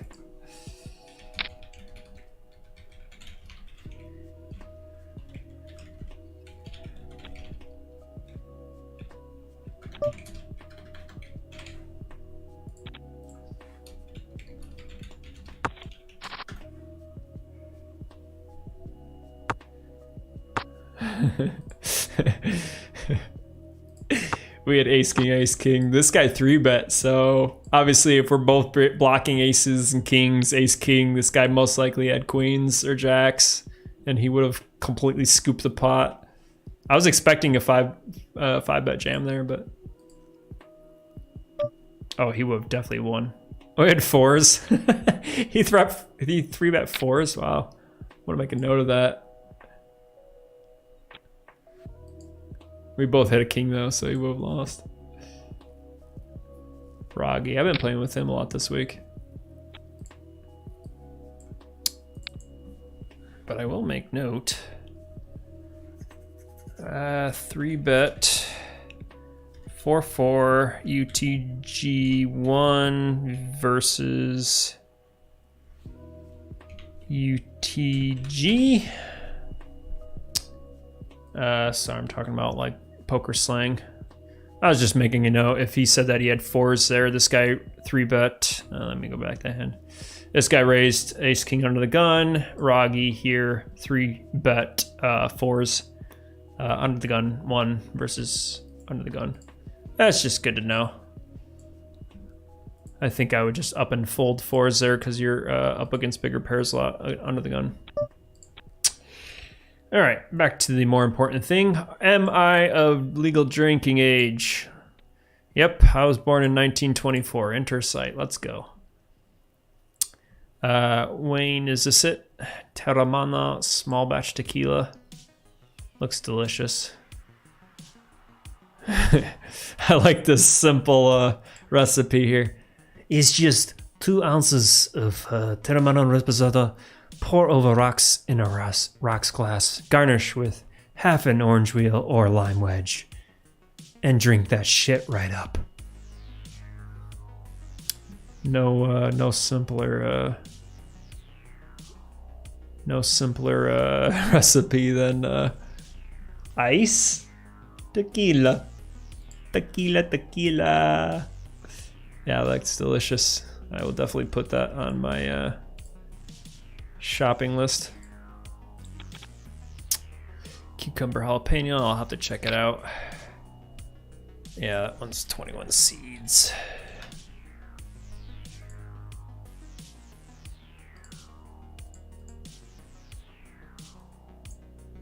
Looks like this company makes a wide range.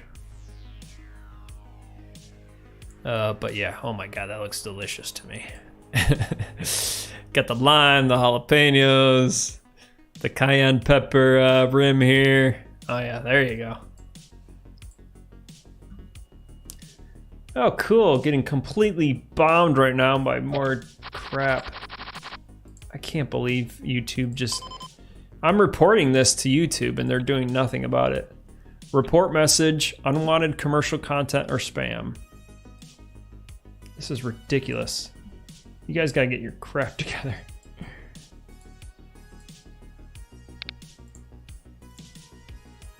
I don't know if you guys are able to report this stuff too. The last 2 days I've reported about 30 different spam contents. This is just pathetic. Summer says last night, question mark, good luck. Yep, last night, if you're just jumping onto the stream, I played day 2 of the main event, had a blast. I started the tournament 18th out of the last 20 spots. 4 big blinds, this guy raised 3 big blinds, starting with 10 big blinds, this guy has 8. I'm just gonna rip these in. Obviously I'm, like I kind of talked about before, well with his rejam I'm folding. I actually had the best hand 4s, but looks like, ooh, 7s, jeez. Nice hand. Ace 7, yeah, definitely a rip. Good play by that guy. But yeah, I played the main event day 2. I started the tournament 18th out of 20th. I was able to grind my way to 12th place, finished in 12th for $1,200. So I'm very proud of that deep run. The main event, which is still going on, but obviously I got knocked out of it. Looks like they're down to 6 players. Like I said, finished in 12th place for $1,200. I don't think I want to rejam this. I think I just want to min click to kind of isolate here. If this guy decides to 4-bet jam. Gotta avoid a king here to get a knockout. And we do get a knockout. Cheers.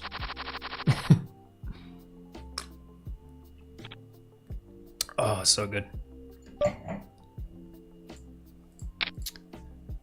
But yeah, main event's over, for me at least.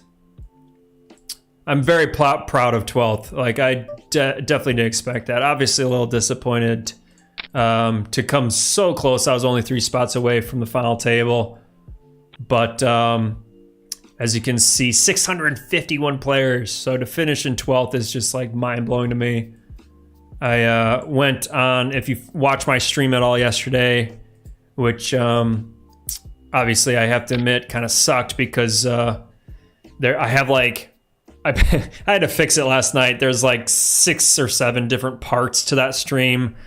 I had technical issues galore.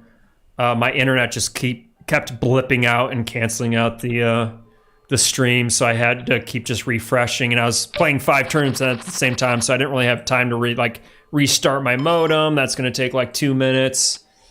So I just kept restarting. So that's why if anyone joins in and wanted to watch those, that's the explanation of why it's such so many different tournaments or live streams, I should say. But if you watch the whole thing, I started at 2 o'clock yesterday, 2 p.m., played until 1:30 last night. Very long day, played 6 tournaments, over close to $2,000 in buy-ins. Very fun day, had a blast. And made day 2 of the main event. Obviously just got knocked out of that looks about 2 hours ago. So for those that came to watch the main event and are hanging around, I definitely appreciate it. I'm very, very happy to see viewers sticking around, even though I'm playing just a $10 tournament right now. I busted out of the $50 tournament. I do have a $20 tournament, I think, in a half hour. But I don't know, maybe me talking about some delicious tequila drinks is keeping people hanging around, but definitely appreciate that for sure.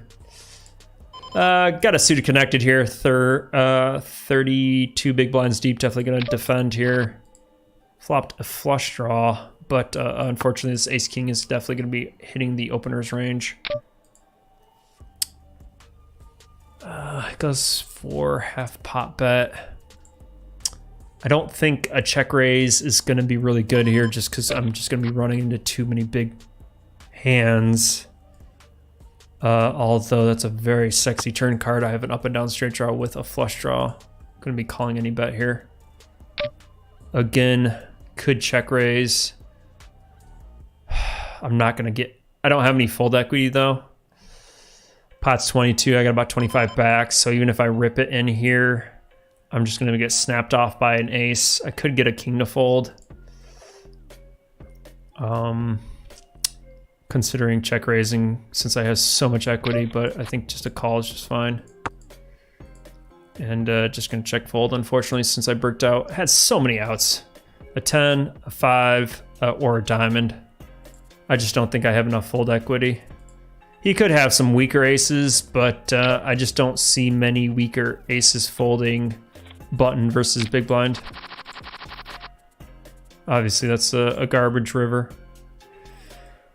But yeah, obviously people seem maybe appreciate the tequila talk. So Mr. Porter says, yeah, that's it. It's great. Smooth tequila. It has no bite. Goes great with something sweet, but it's easy to drink straight. Yeah, that's definitely what I was... I know I've been talking about tequila for like a half hour here. But yeah, that was kind of what I was saying about the bad rap that tequila gets is people are drinking really cheap tequila. And that's one thing that I've learned over the years about drinking quality alcohol, it makes such a difference when it's very good, either a good brand or top shelf or very smooth. You know, something that's like a really crappy, you know, any alcohol really, but yeah, tequila specifically, like if it has that like really strong kick of that alcoholic taste, it's not delicious, obviously, when it's just bitter or whatever. But something in alcohol that's a little bit more high quality, more expensive, it's definitely going to not have that bite to it, but it's going to have that that smoothness to it, and that's where you can really start to tell those higher quality those liquors. But yeah, a very smooth tequila or mezcal is definitely what I'm a fan of. Summer says, yum, making me thirsty. That rim in is tagine. Tagine, is that tagine? Tagine. I should Google tagine. I have heard about this. Tagine seasoning. Trying to find some images. Oh my god, I gotta buy some of this. Tagine Clásico Seasoning. Mexican seasonings. I have heard of that. I need to buy some of that. Salty, peppery. I'm trying to find kind of a description on it.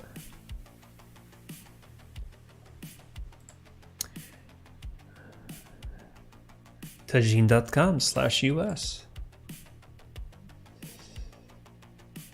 Curious see what the recipe is for that. What's in that? Obviously cayenne or paprika since it's red. I'm sure a lot of pepper and sodium. But yeah, here you go, Summer. Mango frappe, pineapple jalapeno macarito, Bloody Mary. Oh, that'd be perfect with Bloody Mary. Rim your Bloody Marys with like a bacon margarita or a bacon Bloody Mary. Oh my god, look at that Bloody Mary with candied maple bacon. Oh my god, you're talking to me dirty here. Candied maple bacon? Holy crap. Pineapple pops.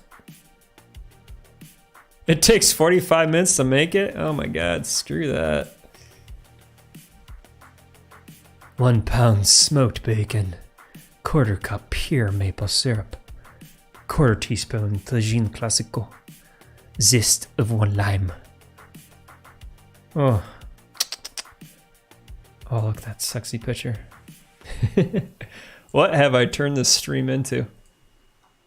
That's what you get when I'm 2 martinis deep. Cheers. Celebrating my main event, day 2, deep run. Celebrating my last day of the winter event. This has been fun.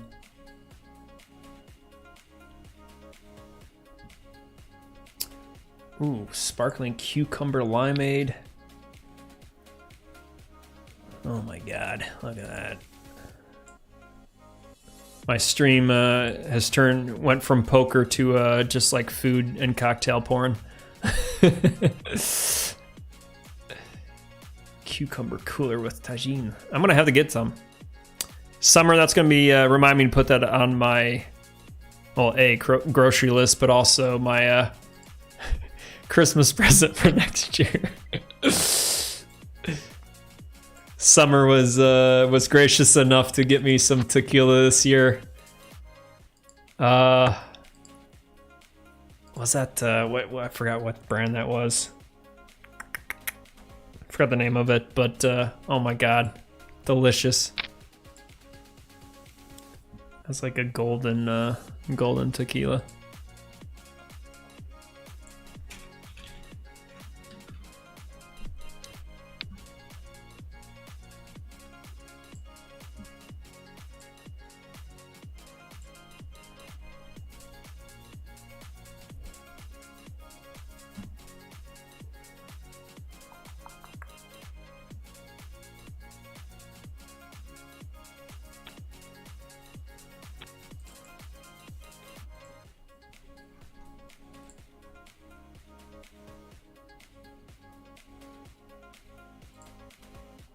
Oh, Casamigos. That's what it was.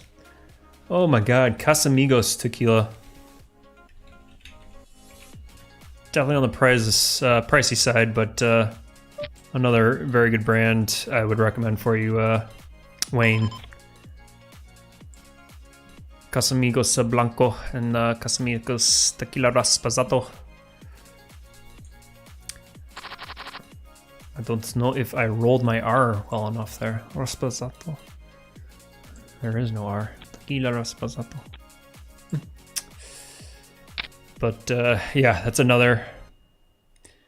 Actually, the summer, if you're still here too, that Casamigos I was talking about, the Oakland in Ferndale here, about half an hour ago. Like I said, I've been talking about tequila for an hour, but the Oakland summer that you and I have been there a couple times. That's where I got the idea from getting that Casamigos tequila.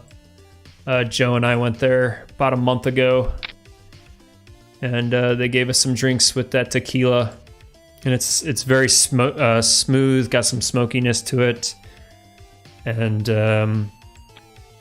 very good, very good.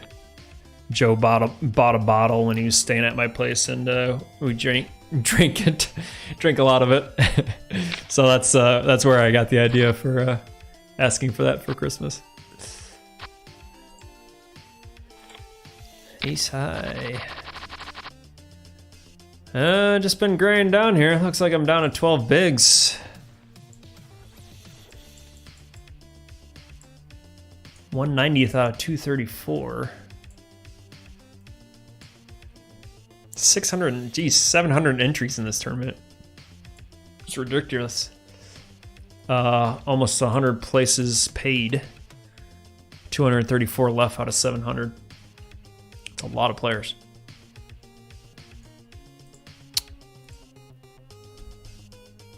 Still got another tournament coming up at 9 o'clock. Got a lot of poker to play, but as today's just the kind of chill, relax, celebration day, take a day off, or, played a lot of poker this week. Good to stretch it out. Celebrate my wins. Of course, I lost my spreadsheet here.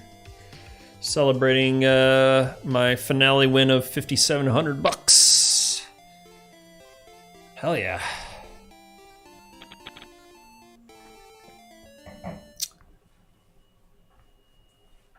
Definitely cause for celebration.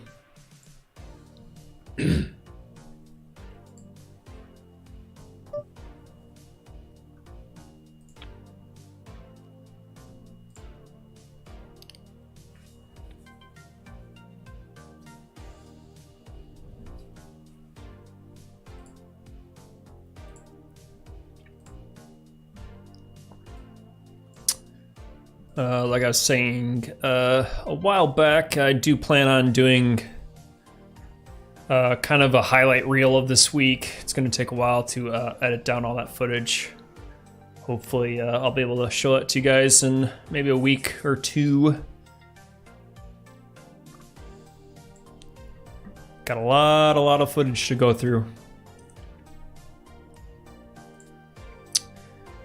7 times 7, yeah, that's like 70 hours of footage. Queen Jack offsuit. I'd rather be, even for 11 bigs, I'd rather be jamming this from later positions. It's just going to be called by too many hands that just have it crushed too often. I didn't want to leave the stream, so I ended up bringing my bar upstairs like I was showing earlier. I got my 2 James gin, got my jar of olives, got my vermouth. Summer, since you're here, this is your Christmas present. Just a huge bottle of olive juice. Perfect for all the martinis I've been drinking.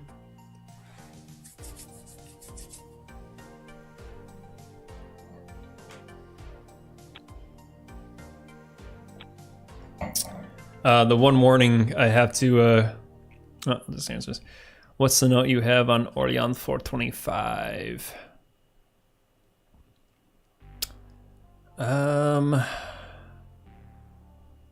Good question. I'm not sure. Let me see if I can find that player. I think I'd have to find the player and they'd have to be playing live in order for me to see their stats.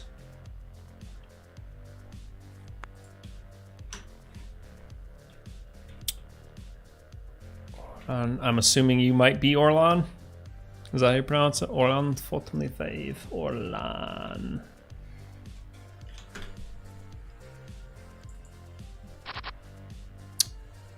Orlan 425. Oh yeah, that's the guy I was playing against earlier on my right.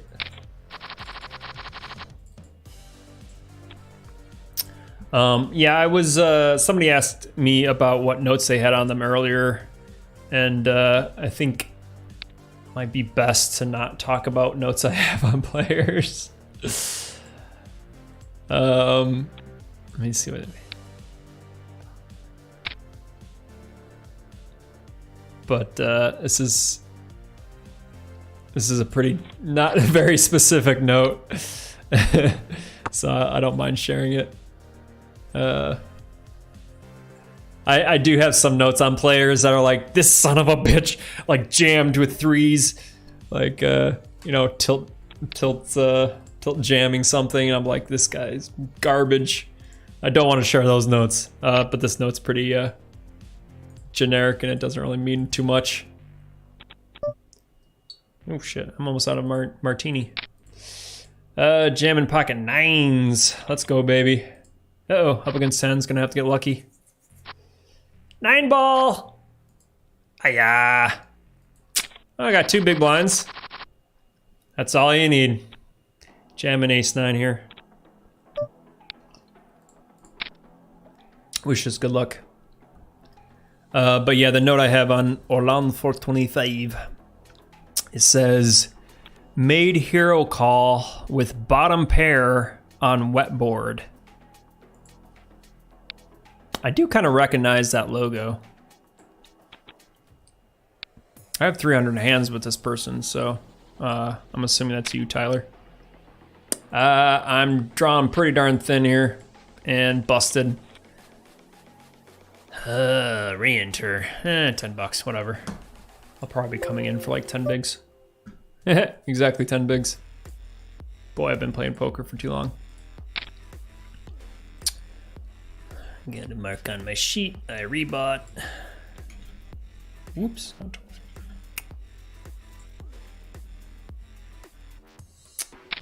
I do kind of remember that hand that I was talking about. That made hero call. It's tough to make a hero call with a wet board where there's straights and flushes.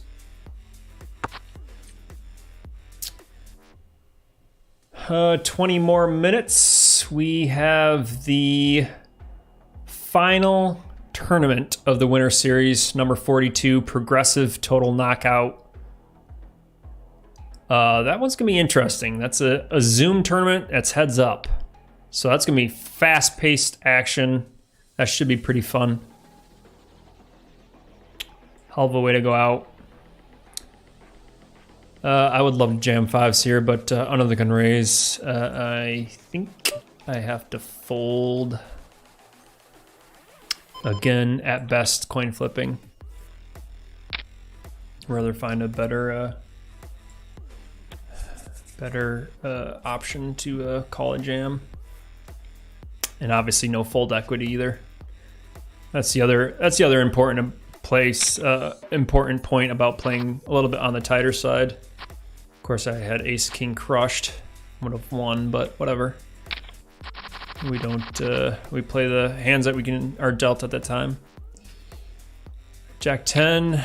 Again, I'm sorry, king jack. Obviously, I'd be jamming this if it folded to me, but have to fold it. You have to, if you're new to poker, you have to be calling tighter than you would be opening. So if someone jams into you, your calling range or even rejamming all in range has to be tighter, because you want to have fold equity, which just essentially means you have basically a chance for that person to fold. But someone that raises obviously is going to have a really strong hand to begin with, so you're not getting fold equity, especially if you're as short as 10 big blinds. Just everyone's going to call you, and fold equity is pretty important.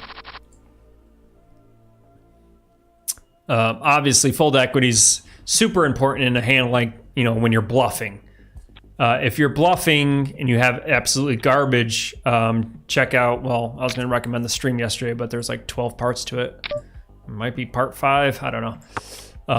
But there's a great example. Like, I was bluffing in this hand, but this guy was so short stacked, he had like 20,000 left, and the pot was like 80,000. There's no way I'm going to get anyone to fold when the stack to pot ratio is that small. Like, there's no point in bluffing into it. Boy, I played with this guy. I remember him coolering me. Boy. 10 bigs, 4 bigs. Oh,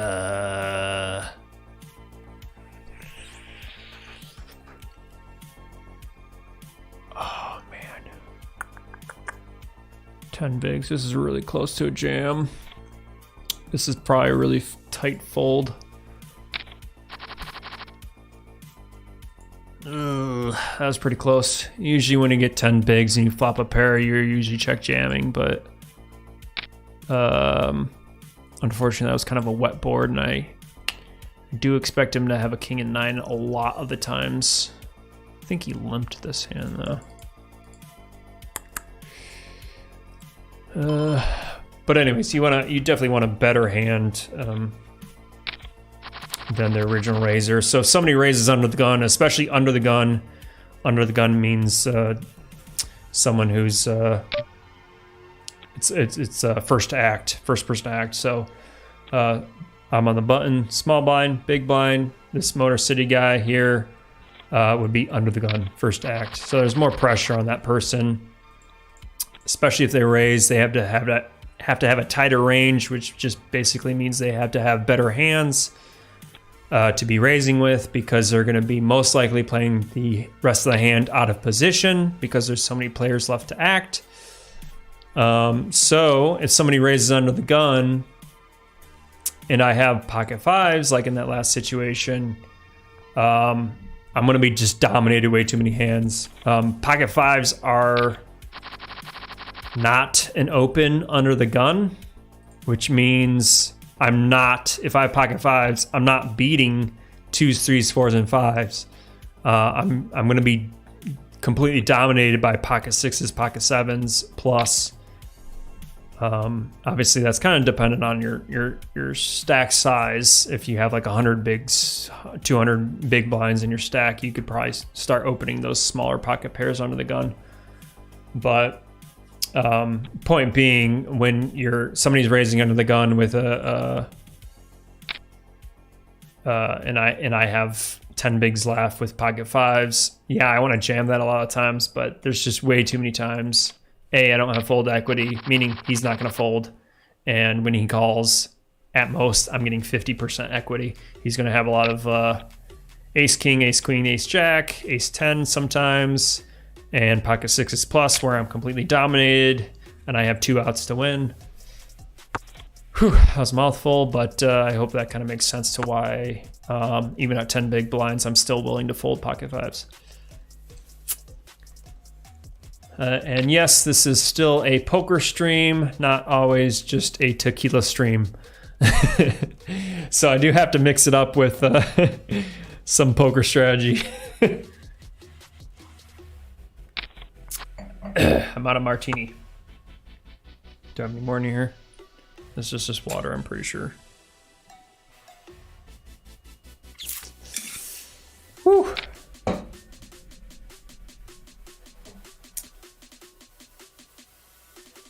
Ooh, good to the last drop.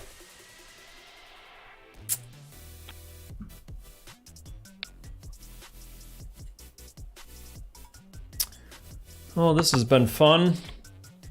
Hope you guys are having fun out there. Ace Queen. Again, same kind of situation, but I do have a lot of aces dominated. Ace 10, Ace Jack. I actually have some hands I'm actually dominating. And 8 big blinds, Ace Queen is definitely going to be a jam here. These high Broadway cards perform better on flops than low pocket pairs. So we need a win here. Ace or Queen, baby. Let's go. Not looking too good. Busted out of another tournament. I couldn't rebuy either, so that tournament's all toasted. We still do have, let me jump over to lobby here. I didn't rebuy in the $50 tournament, but we're down to the final tournament of the series. Event number 42. I played 42 events. It's been a very, very long week. Or 9-10 days, I should say. Again, this is a Zoom tournament, which basically means as soon as you fold, you move on to the next table. It's heads up, as this 2 here represents. And yeah, unfortunately that starts in 11 minutes. I do have a break here in 5 minutes typically, but since I'm out of tournaments. I don't have any more tournaments to play. I finished the main event. What do you guys want me to do? Obviously, there's a 3-minute delay, so you guys can't respond for 3 minutes, but I can keep talking about tequila to kill some time until our next sprint. I can spin up a tournament. Let's play a $25 spin and go. These usually open up pretty quick. There you go, $25 spin and go. Try to keep a little bit of action going while I wait 10 minutes until my next tournament. I had to do this yesterday. Was it yesterday or 2 days ago? It's been a long week. But I got busted out of a tournament like super duper early. And I had nothing to do for like an hour. I had to kill a complete hour. I'm like, fuck me. What am I supposed to do on a stream? So I'm like, okay, I'll play cash games. I hate cash games. I ended up playing a couple sit and goes. That didn't that didn't go too hot, but they were like $5 sit and goes or whatever. This is an interesting board. Could check raise this. I think since I couldn't check raise there, I can change the name here. Let's try this. I do have some showdown equity, and like I said, 6 wins. We start these spin and goes are just fun little tournaments. Basically, you buy in, and as soon as 3 players buy into it, they're like sit and goes essentially, but 3-handed. So you just start with 3 players. They're called spin and goes because they have like that. Well, you kind of saw there's a really quick graphic that happened really quick, but basically you have it's kind of a little bit of like a slot machine. You have an option to win more money than you're buying. So this is a $25 tournament, meaning the prize pool is usually $75, as you can see in the top right here. Going for a standard open, hit the magical turn card. Hopefully he doesn't have some sick cards like 8-10 of diamonds. Going for half pot bet here. Try to get value from a 9 or a flush draw. Although I am blocking some flush draws. He has absolutely nothing, and we win. But yeah, basically it's like a slot machine, and you have an option to win more than the prize pool, essentially. I'm not sure exactly. I don't play these too often. You can win more than Let's see here with this queen. I think that's, I raised pre-flop. This is pretty good for my range. I'll bet half. I do have a lot of equity. I can still hit an ace or a spade.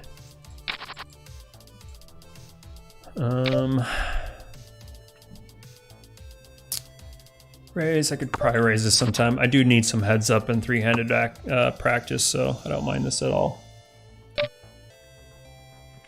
Like I said, I got 10 minutes to kill.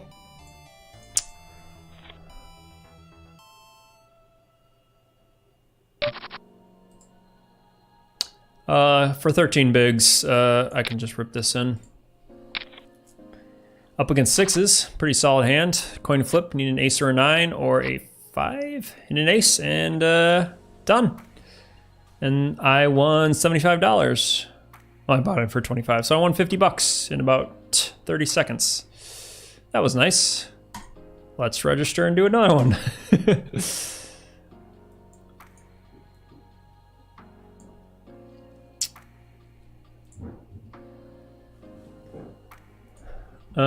Yeah, so I play sit and goes. I like to play sit and goes since show the.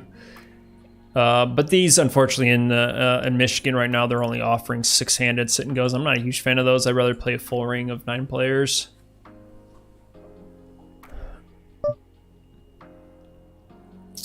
But I will jump in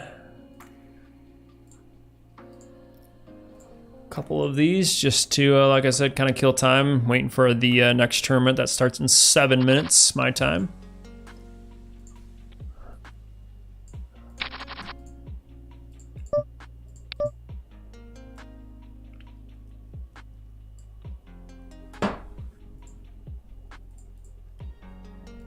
I love sit and goes. I think out of all the tournaments, that's probably one of my favorite type of structures, and it's great because you get to practice a lot of poker. There's, you know, you get to practice like bubble play. I'm just gonna rip this in. 25 big blinds is gonna be a rip. He called it Jack 7. That's pretty sick. No spade. Of course, he gets lucky. I don't know why he's ripping in Jack 7 there, but whatever. Go for another one. We make positive equity plays and make people make mistakes.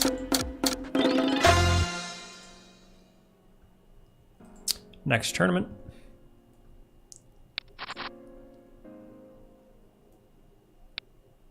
But yeah, sit and goes allow you to kind of get enough practice for a wide range of play. You get short-handed play, you get on the money or in the money, on the bubble play. I do have an up and downer, but this is a pretty wet board. I expect a lot of calls. With a double check, I will go for a third pot bet here. Just hopefully folds out a lot of his hands. Got a check raise. Check raise are four big lines into a pot. I'm getting 3-1, 4-1, 20%, 25% odds. Need an ace, king, or 8. I think I can call that. Unfortunately, bricked out, so just gonna check fold. And this is another sit and go.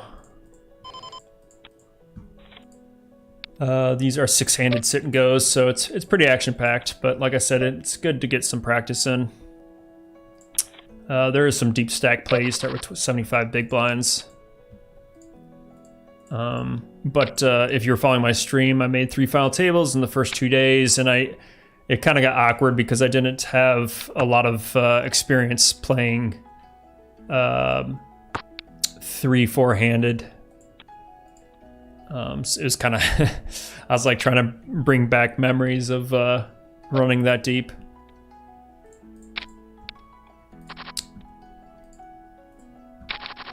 But that's why sit and goes are really good practice. And also on top of that, short stack play, obviously.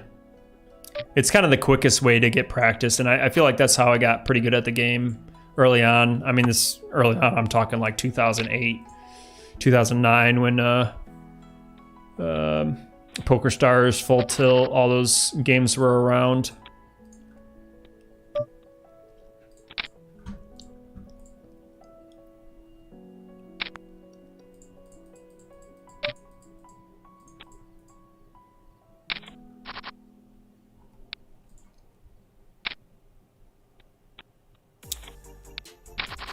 Whew.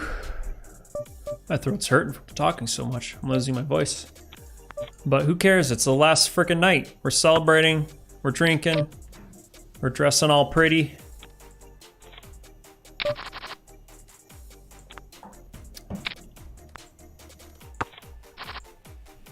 I know I throughout this week I've kept saying like 42 tournaments. If you're new to poker, I kind of want to put this amount of tournaments in perspective. Obviously, if you're playing online, 42 turns isn't an extreme amount, but typically, if you're playing 4 tournaments a night, that's pretty rare. Again, unless you're like a professional player. Gonna be 3-bet jamming ace-4 off here from versus the button. Unfortunately, got a call, so up gets a 10. Gonna need an ace here. Down to 1 big blind, not looking too good. Did flop a set of 5s here in this other tournament though. Went for a 3rd pot bet and got a bunch of folds.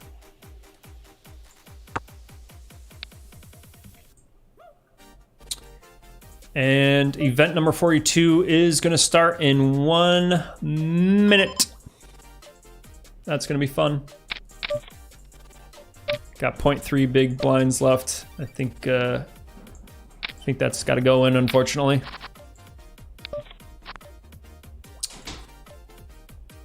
And need a 10 or a jack. And we're drawing dead. So we're busto out of that tournament, but perfect timing. We got another tournament starting.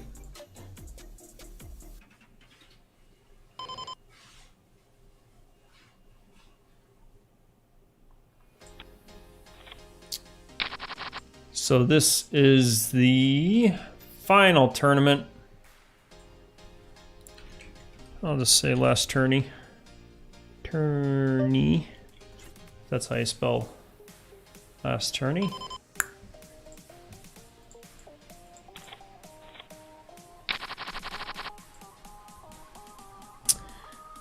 And pretty excited for that one. Still playing the sit and go, of course. This is just a $5 sit and go I found really quick just to have a little bit of action. Don't want to be sitting talking. I've already been talking enough. I want to show a little poker off at least. This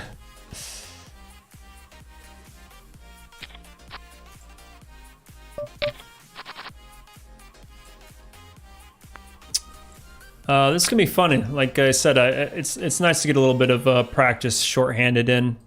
I don't play heads up ever. This guy just goes straight for 5x. So it's gonna be good to get some practice in. I really do not know how to play heads up too often.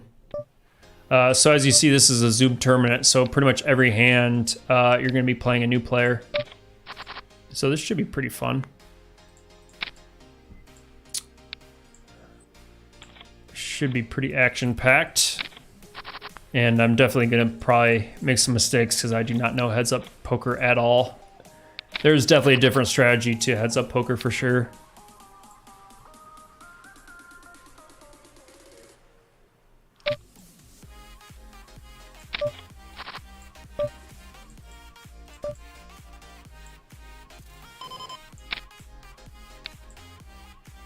And just gonna fold here. Have 9, but even a gut shot when I hit my 9, that's not even the nuts. So probably just better off folding.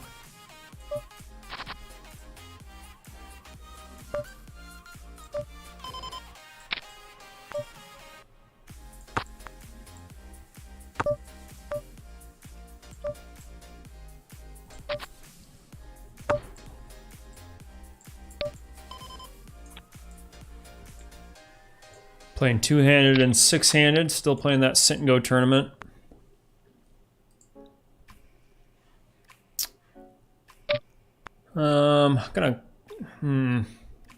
It's kind of a wet river card. I think a queen's just too strong. Oh, he got really lucky and hit 6-9. This is all gonna happen pretty quick. I'm not gonna be able to replay hands because A, I don't have the time, and B, it's a Zoom tournament, so I don't think I can show hands off to it that often. I don't think I'll be able to replay them. Maybe I can, I'm not sure. We'll see. Oh, yeah, it looks like I can replay them. That's cool.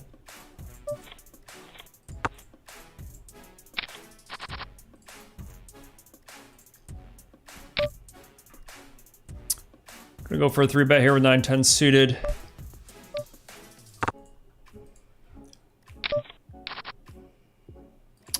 Flop the world. I'm just gonna check since I have, I'm blocking all value hands, obviously.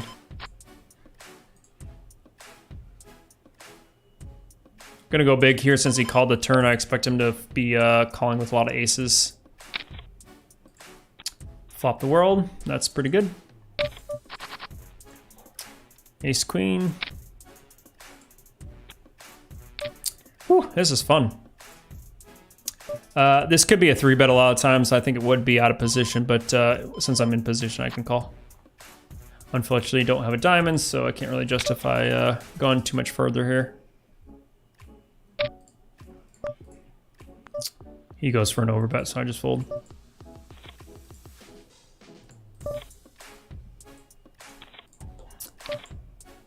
Jack 9 suited, got a gut shot and a flush draw. Looks like he goes for a min click raise. I could see myself re-raising. Min click is just so awkward. He just has a 10 too much in his hand. We're gonna overbet this pot and get value from a 10. My flush is pretty hidden. And we get called by aces, so we cracked aces there. I just had a lot of equity there, but he went for such a small raise. He only min clicked it, so it just gave me way too much equity to, or too many odds to call here. Just been pretty aggressive here, doing a lot of raising on the button. That's a fun tournament. This is action-packed. I've never played a tournament like this before. Playing a hand heads up every single hand against a new different player. Definitely a good challenge.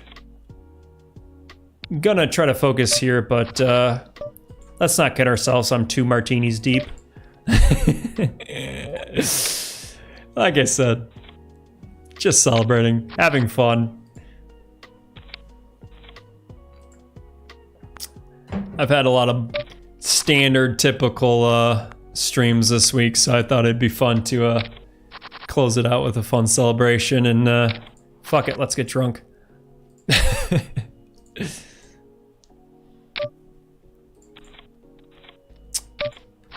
I was sober for the main event. And I thought I played pretty freaking well. King Jack here, flop top pair, backdoor flush draw. He did check, which is kind of awkward, but I'm still gonna go for a bet here. Picked up a flush draw, even bigger. I'm gonna size up here. Not too much, maybe 60% pot. Want to get value from hands that I dominate. And he's just gonna fold out. In this sit and go, I flop top pair and a flush draw and just took it down. King 7 here in the big blind. This could be a 3-bet, but since he limped in, I don't see much reason for a raise.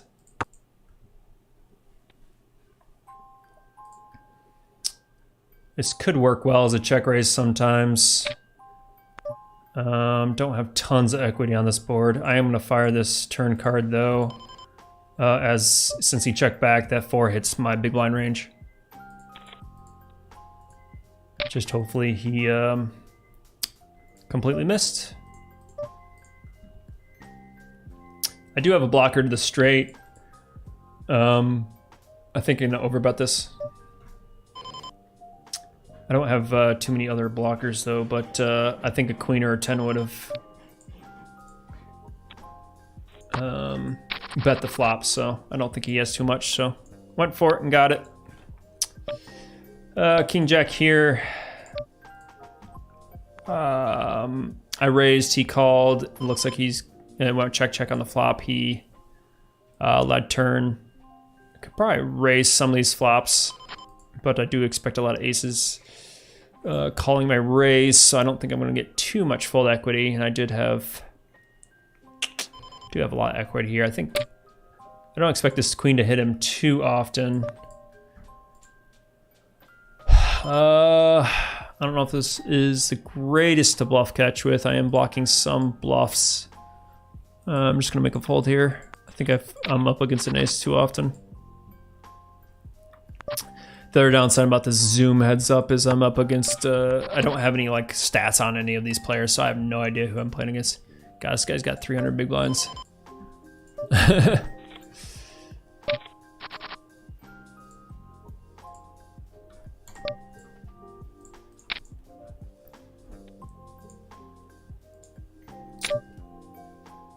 Rivered a set here on the river here in the sit and go. Unfortunately, there's a 4 straight out there. A 6 is a straight. He does go. I did go for an over pot bet, and he re-raised. There's not too many 6s in his range, but I think I still have to call that bet. And unfortunately, I did run into a 6 as well as a 10, so I was definitely crushed.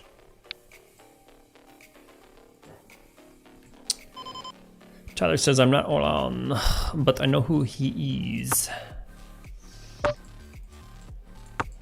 Yeah, my note on him isn't like that informative. I just try to give any notes whenever I see any play that's kind of out of the ordinary. I just put a note in against that player.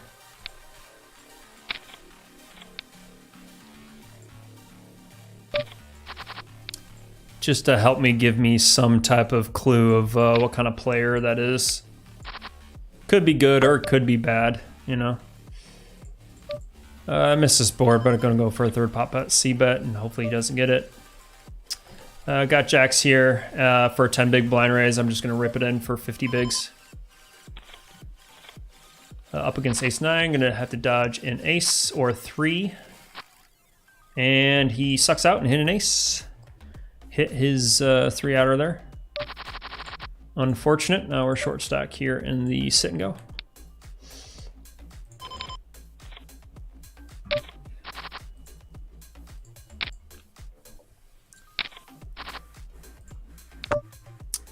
I'm not gonna bomb this flop because this is so wet that I'm just gonna get way too many calls by straight draws, flush draws.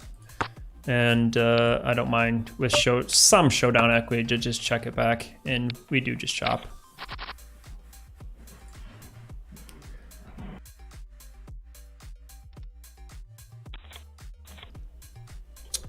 Ace jack off here, got 17 bigs in the sit and go here. I'm just gonna rip this in. The offsuit version works better as a rip. Suited version, I'd probably just go for a standard. Raise, gonna need an ace. And missed. Unfortunate, but we are out of the sit and go.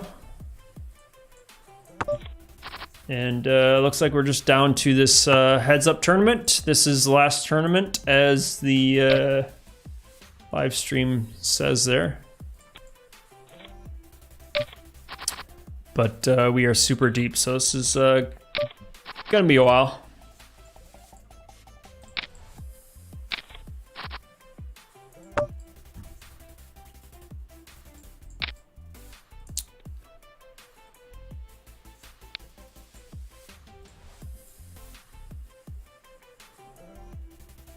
It says 2 places paid? That can't be right.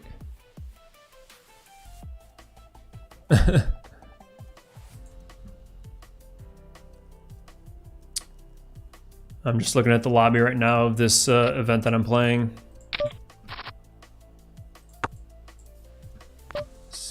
It just keeps saying 2 places played.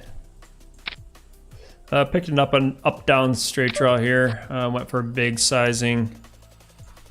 Gonna go for an overbet here because since I bet that turn, I do have a lot of 8s in my range. And I do block straights. Fortunately, I had a jack, which I didn't expect because he did check the flop back, so I did not expect that at all. And unfortunately got punished for it.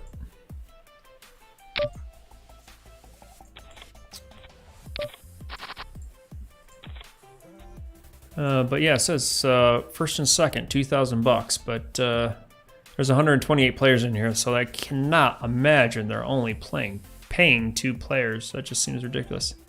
Oh, this is a bounty tournament. Okay. That makes more sense. Interesting. But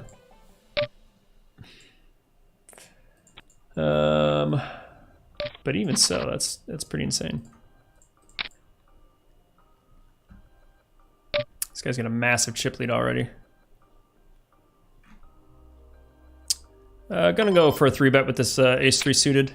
I think these low suited cards work pretty well as a 3-bets. I do have a gut shot. I'm just gonna go for a standard 3rd pot bet here, and hopefully he whiffed. He did call, and I didn't pick up any more equity, so I think I just have to shut down this hand.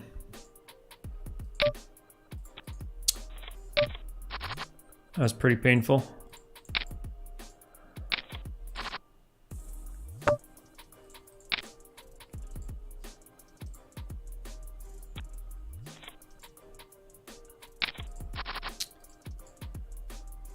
Jack 4 offsuit, checking my option, hit a 4.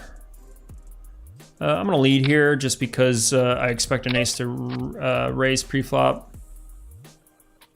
Not sure how often he's calling there. I think I just bought, that deuce, it does hit some straight draws. I don't think I need to turn this into a bluff all the time.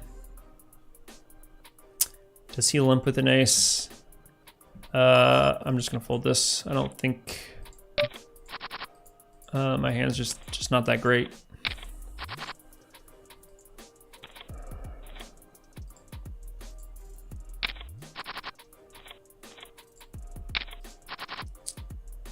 It's definitely been action-packed. It's been fun.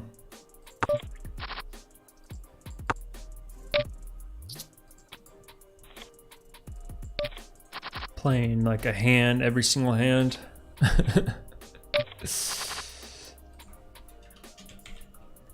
Oops.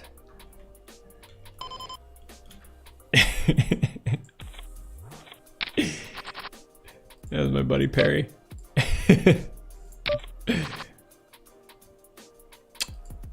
Flipped an up and downer, going for a check raise.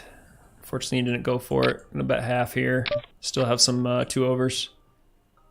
Completely burked out. Just gonna check fold.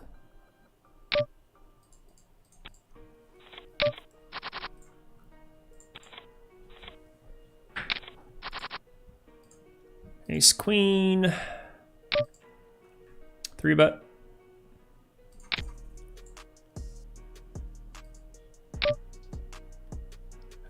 He goes for a jam here. I'm just gonna go for it here. I could be completely smoked sometimes, but I made a good decision. Unfortunately, he got super duper lucky and sucked out on me, and that's it. Apparently that was a freeze out. Good to know. Pretty disappointed with that. But yeah, looks like I made the great call with the ace queen, had ace 10 dominated, and unfortunately he just crushed me with a 10, hit his 3-outer. Can't do much about that, but hey, had a great time, had a great day, had a really fun day talking with you guys, talked tequila for a long time. It's been fun. Started the tournament off, or day off, I should say, with Let me just jump over to the camera here. Just, yeah, started the day off with the main event, day 2, which I did not expect. I'm very excited, very, very happy the way I played that tournament all day yesterday. Played until 1:30 yesterday, made a day 2. I started the day 18th out of 20th, and I watched all 3 tables, and it was just super aggressive, all ins all over the place, and I pretty much just played my hands and watched other players get knocked out, was able to make 2 money jumps. So in the main event, I finished 12th place out of, oh God, what was it, like 600 plus players? Like, it was ridiculous. Let me see here. Of course, it went away. Sorry, give me a second. Main event. Looks like that just finished up. They went for a chop. 651 entries. I finished in 12th. Very, very impressed with my run. Played very good, ran very good. Obviously, in poker tournaments, you need to do both. And overall, had a great winter series, winter event here at PokerStars, Michigan. Played 42 events, started last Saturday. Today's Monday, so a full 10 days of tournaments. Been a very, very fun time. Thank you all for your support and love. Definitely love all the questions and comments in the comment box, except for all the spam. I don't know why I got so much spam. That was quite annoying. But yeah, had a very fun time. If you want to check out how I did all my results, again, the spreadsheet that I made on Google Sheets, the link is in the description below. You can check that out. Thanks for all the love and support. Again, I finished, I believe, a positive like $5,700, which is friggin' awesome. So I'm glad to win some good money on stream here. And yeah, like, comment, subscribe, do all those fun things. Cheers, have a good night, and I'll see you guys soon. Talk to you later.